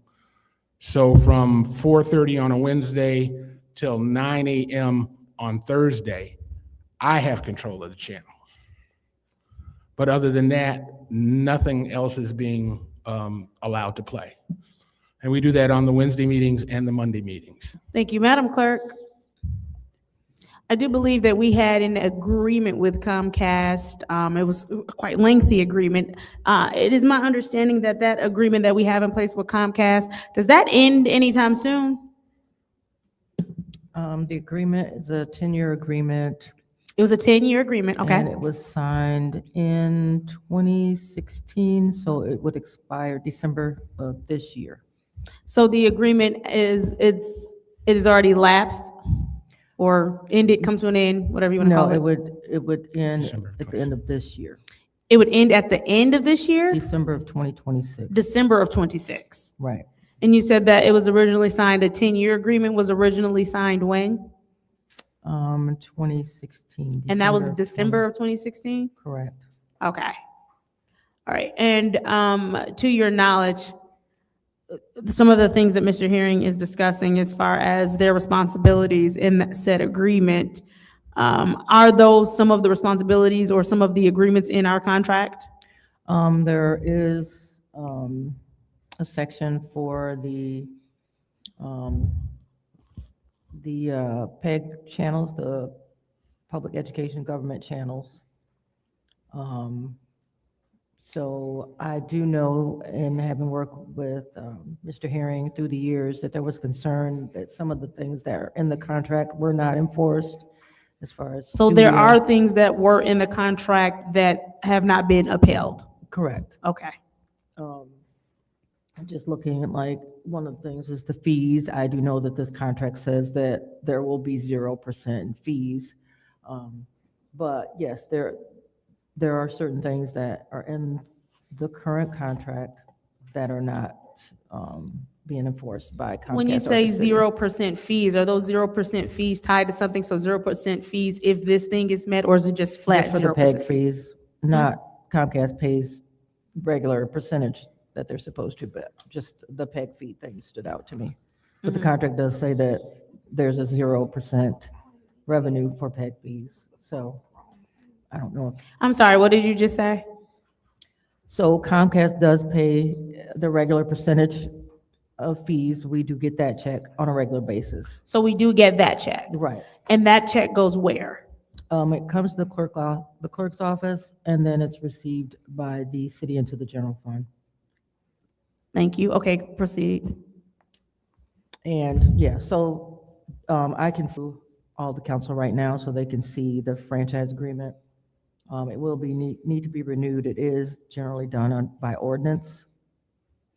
Are we entitled to PEG dollars? Do we? We are pay? not, okay. They pay the city. Okay. So, but it is a contract that'll have to be redone because it is going up, but it is generally usually for 10 years. Okay. And I do know that there is another. Because I do know that provider. other communities do use PEG dollars that they get from Comcast, and what they do is build some sort of communications department or something within the school, so a media department, so they can do like newsrooms and teach their youth how to go into being professional reporters or journalists or whatever they're going to do. So I do know that The other last people. contract does say 0% for Okay. revenues for that. But it's, it would come before the council again as an ordinance. You said it will come before us as an ordinance? That's correct. And you That's said the standard is 10 years? Has there ever been a time where it wasn't 10 years? 10 years is a very long just time. me going back. I just know it's usually a 10-year thing. It's the administration signs off on it, but it does come before the council as an ordinance because It is- comes before council, and so I'm assuming that 10-year, because some of the stuff that you are saying is interesting, that we somehow settled for not having PEG fees, or, we just get like a flat rate check that just comes and we put it in the general fund. I think that as it comes back around, we should probably be more conscientious and just a little bit more Flint forward as we're negotiating our next contract. And yes, and I do believe there is another provider within the city, so it's not just Comcast. So definitely something that legal would have to look at, but it's probably something that needs to start to look at now because, yeah, it will end at the end of this. It's not like an auto renew though. It's not, nowhere in the contract does it say, so if we fail to negotiate, or if we don't respond, or if we don't bring a new contract, that they automatically get another 10 years or just renews for next year, or, it's nothing like that, correct? Not in this contract, but the laws that govern this, there are some stipulations. So it is something that would. The laws that govern, are those local laws, state laws? Whose laws are those? That would be state law. That would be state law. Is there any way we can get a copy of that law as well? When you send that other information, can you send that as well? Correct, I will. And Attorney Cups, we would also like to just kind of have something from you with like an interpretation of that state law, what that means and how we can move as a council to ensure that we're not just doing automatic rollover of 10 years of something, that we should probably be a little bit more Flint forward again on how it looks for us. That's exactly the point I wanted to making. I was getting around to it. And so, Mr. Herring, we do have like 1 minute left, and I'm sorry, I will vote to extend the time so my colleagues can speak as well. But can you just give us a concise, you are bringing this to our attention that a server's been down since July, no new content has been added, and that, go ahead. The contract is coming up in December, and it is critical and crucial that we let this contract expire. Due to an agreement that was made with Comcast, we have lost all abilities to sue, challenge, or do anything. This agreement was so horrible. It gave up almost $30 million for a $56,000 settlement. Right. Well, And it took our ability away to sue them for anything other than them stopping us from having access to the channel. Right. So we do, which sounds like something like that may be happening. What we will do is, with this information you've provided, we'll also get this to our attorneys. I don't know if we necessarily want to use the word "let it expire" because there's some state law where they might have some Let me use my standing. 58 seconds to say that the last contract was sent to us and went into effect whether we signed it or not. Right. It's important for you guys to know that nobody here has a 10-year cell phone contract. Right. Nobody. The landscape for television is totally changing. If we don't negotiate for broadband fees and modems, we're out of it. That $900,000 that you guys count on now will go away. So I wanted to let you know where I am now. I'll keep communicating with Comcast and we'll keep trying to figure out a way to solve it. But I didn't want to wait till September to come before you. As a matter of fact, you're going to see me probably another dozen times. Because this is important. This is how your community gets this information, via me. Right. Well, what we don't want to do, because I know you said use the word expire, that's what we're going to turn over to our attorneys, because again, state law might give them some standing. So we want to make sure that we're doing what we should need to do. See if expiration is the best option. We I know renewing isn't. Real quick, Mr. Herring, we do need to put a motion on the floor 4 more time in order to continue this discussion item. Thank you. Councilwoman in the 4th Ward. Make a motion to add 5 minutes? Let's do 10. so we can 10, wrap I it was up. thinking 10. Okay. 10 more minutes to the discussion. It's been moved by the councilwoman in the 4th Ward to add 10 more minutes to the discussion item, supported by the councilman in the 1st Ward. Roll call, Madam Clerk.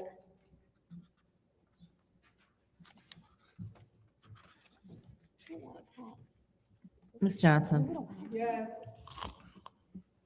Ms. Priestley? Yes. Ms. Winfrey Carter? Yes.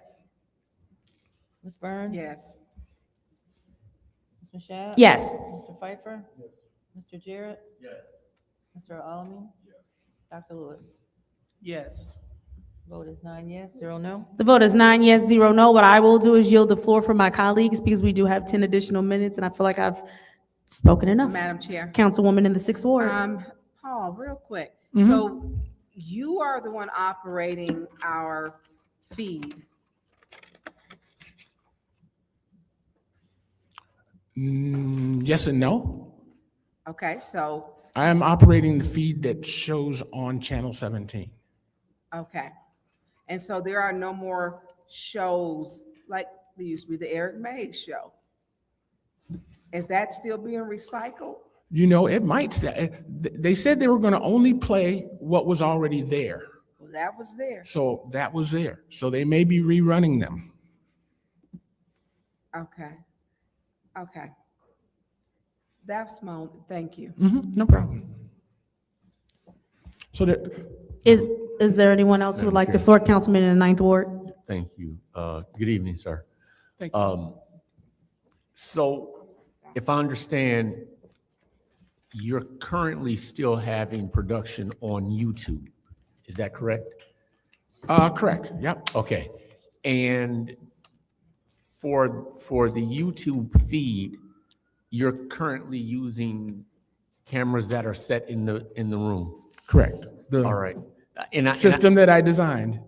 Pardon me? The system that I designed. Okay. Yeah.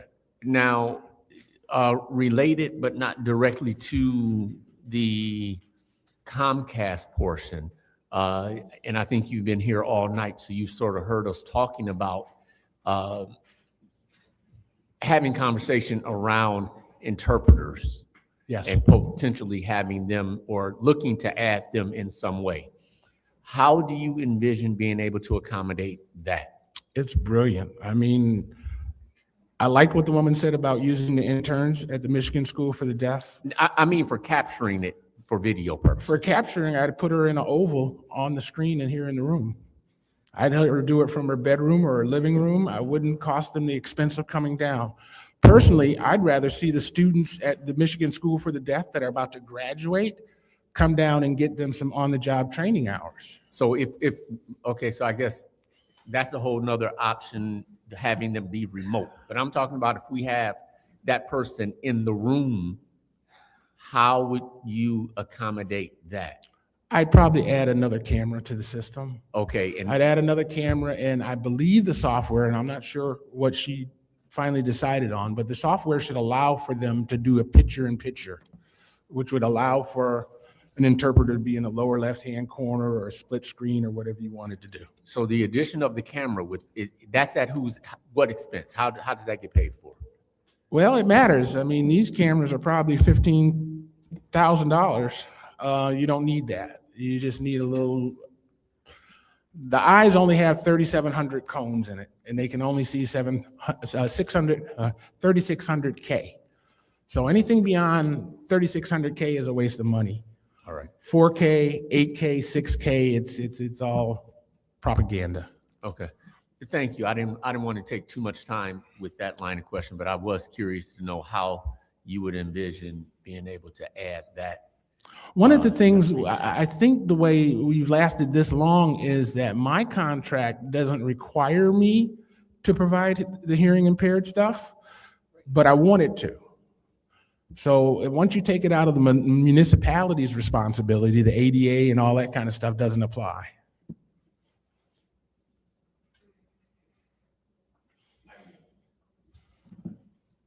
Madam Chair. Councilwoman in the 4th Ward. Just a quick question, Paul. You were talking about using Michigan's students from the Michigan School for the Deaf. Was that to teach broadcasting?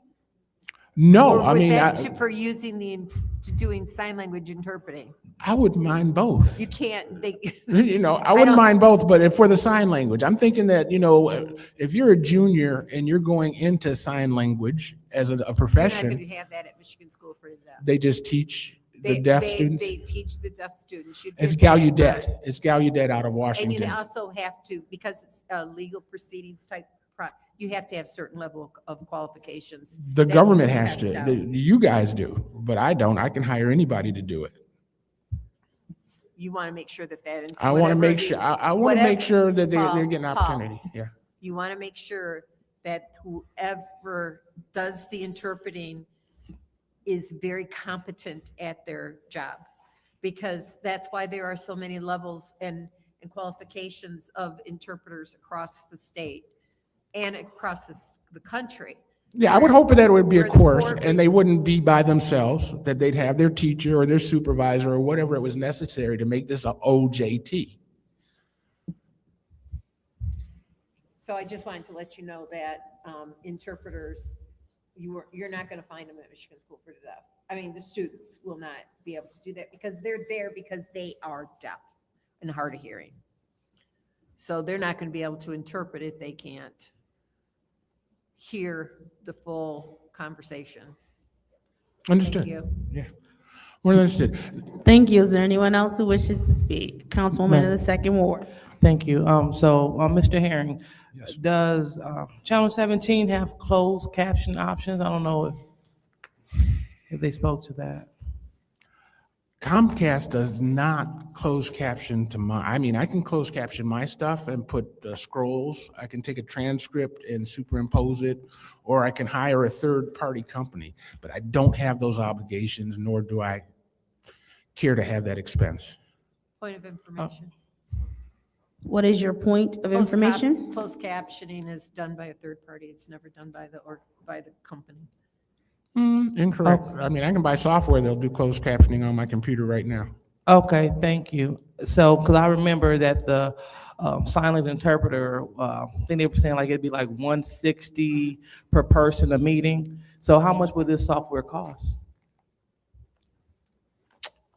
The software companies are probably equal to that, but the software, the camera, and the camera, maybe $1,000.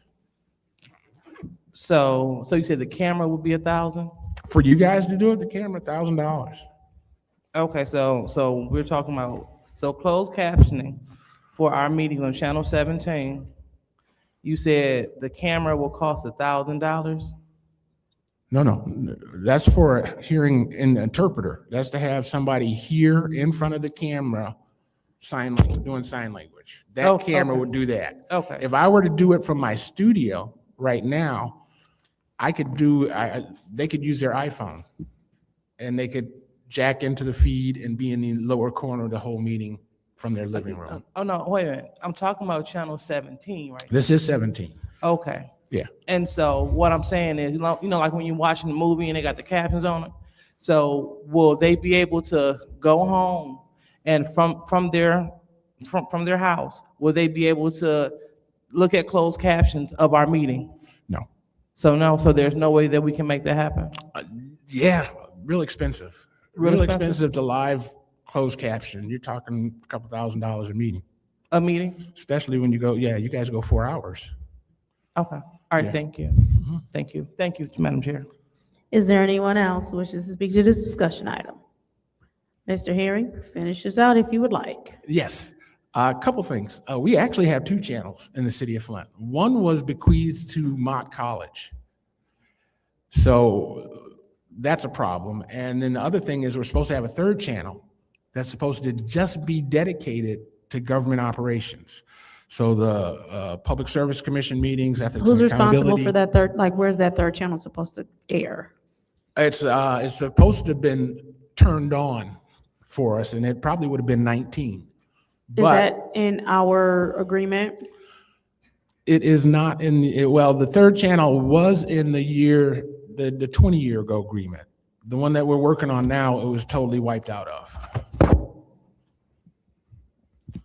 So that other channel, I guess, is a contention, a bone of contention for us with Comcast. It should be ours.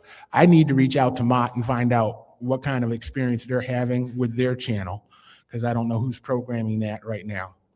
I do know that 10 years is a long time, guys. When you say bequeath to Mott, what does that mean? Do you mean like it is their channel or we just allow them to use it? They're responsible for programming. All right. They're responsible for programming, but the last I knew, and this is maybe 5 or 6 years ago, they weren't. We always do what we've always done.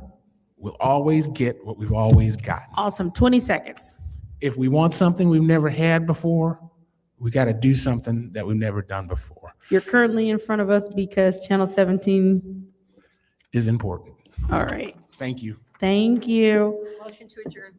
I gotta close off the discussion item, ma'am. No, you don't. I just motion to adjourn. All right, I am gonna go ahead and close out that discussion item. Motion to adjourn. There's a motion to adjourn by the councilwoman in the 4th Ward. Is there support?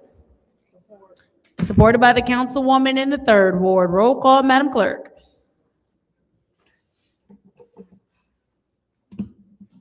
Ms. Priestley? Yes. Ms. Winfrey Carter is not in. Ms. Burns is not in. Ms. Mashat? Yes. Mr. Pfeiffer is not in. Mr. Jarrett? Yes. Mr. Alamin is not in. Dr. Lewis? Yes. Ms. Johnson? The vote is 5 yes, 0 no.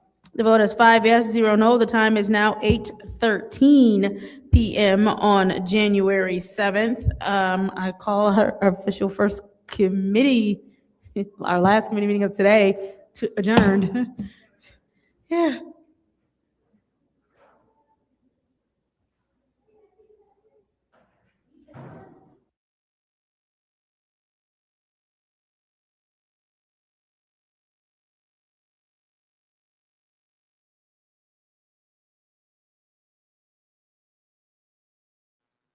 Family, I'll see y'all tomorrow. I'm tired. We out. Peace. See y'all in the morning, family.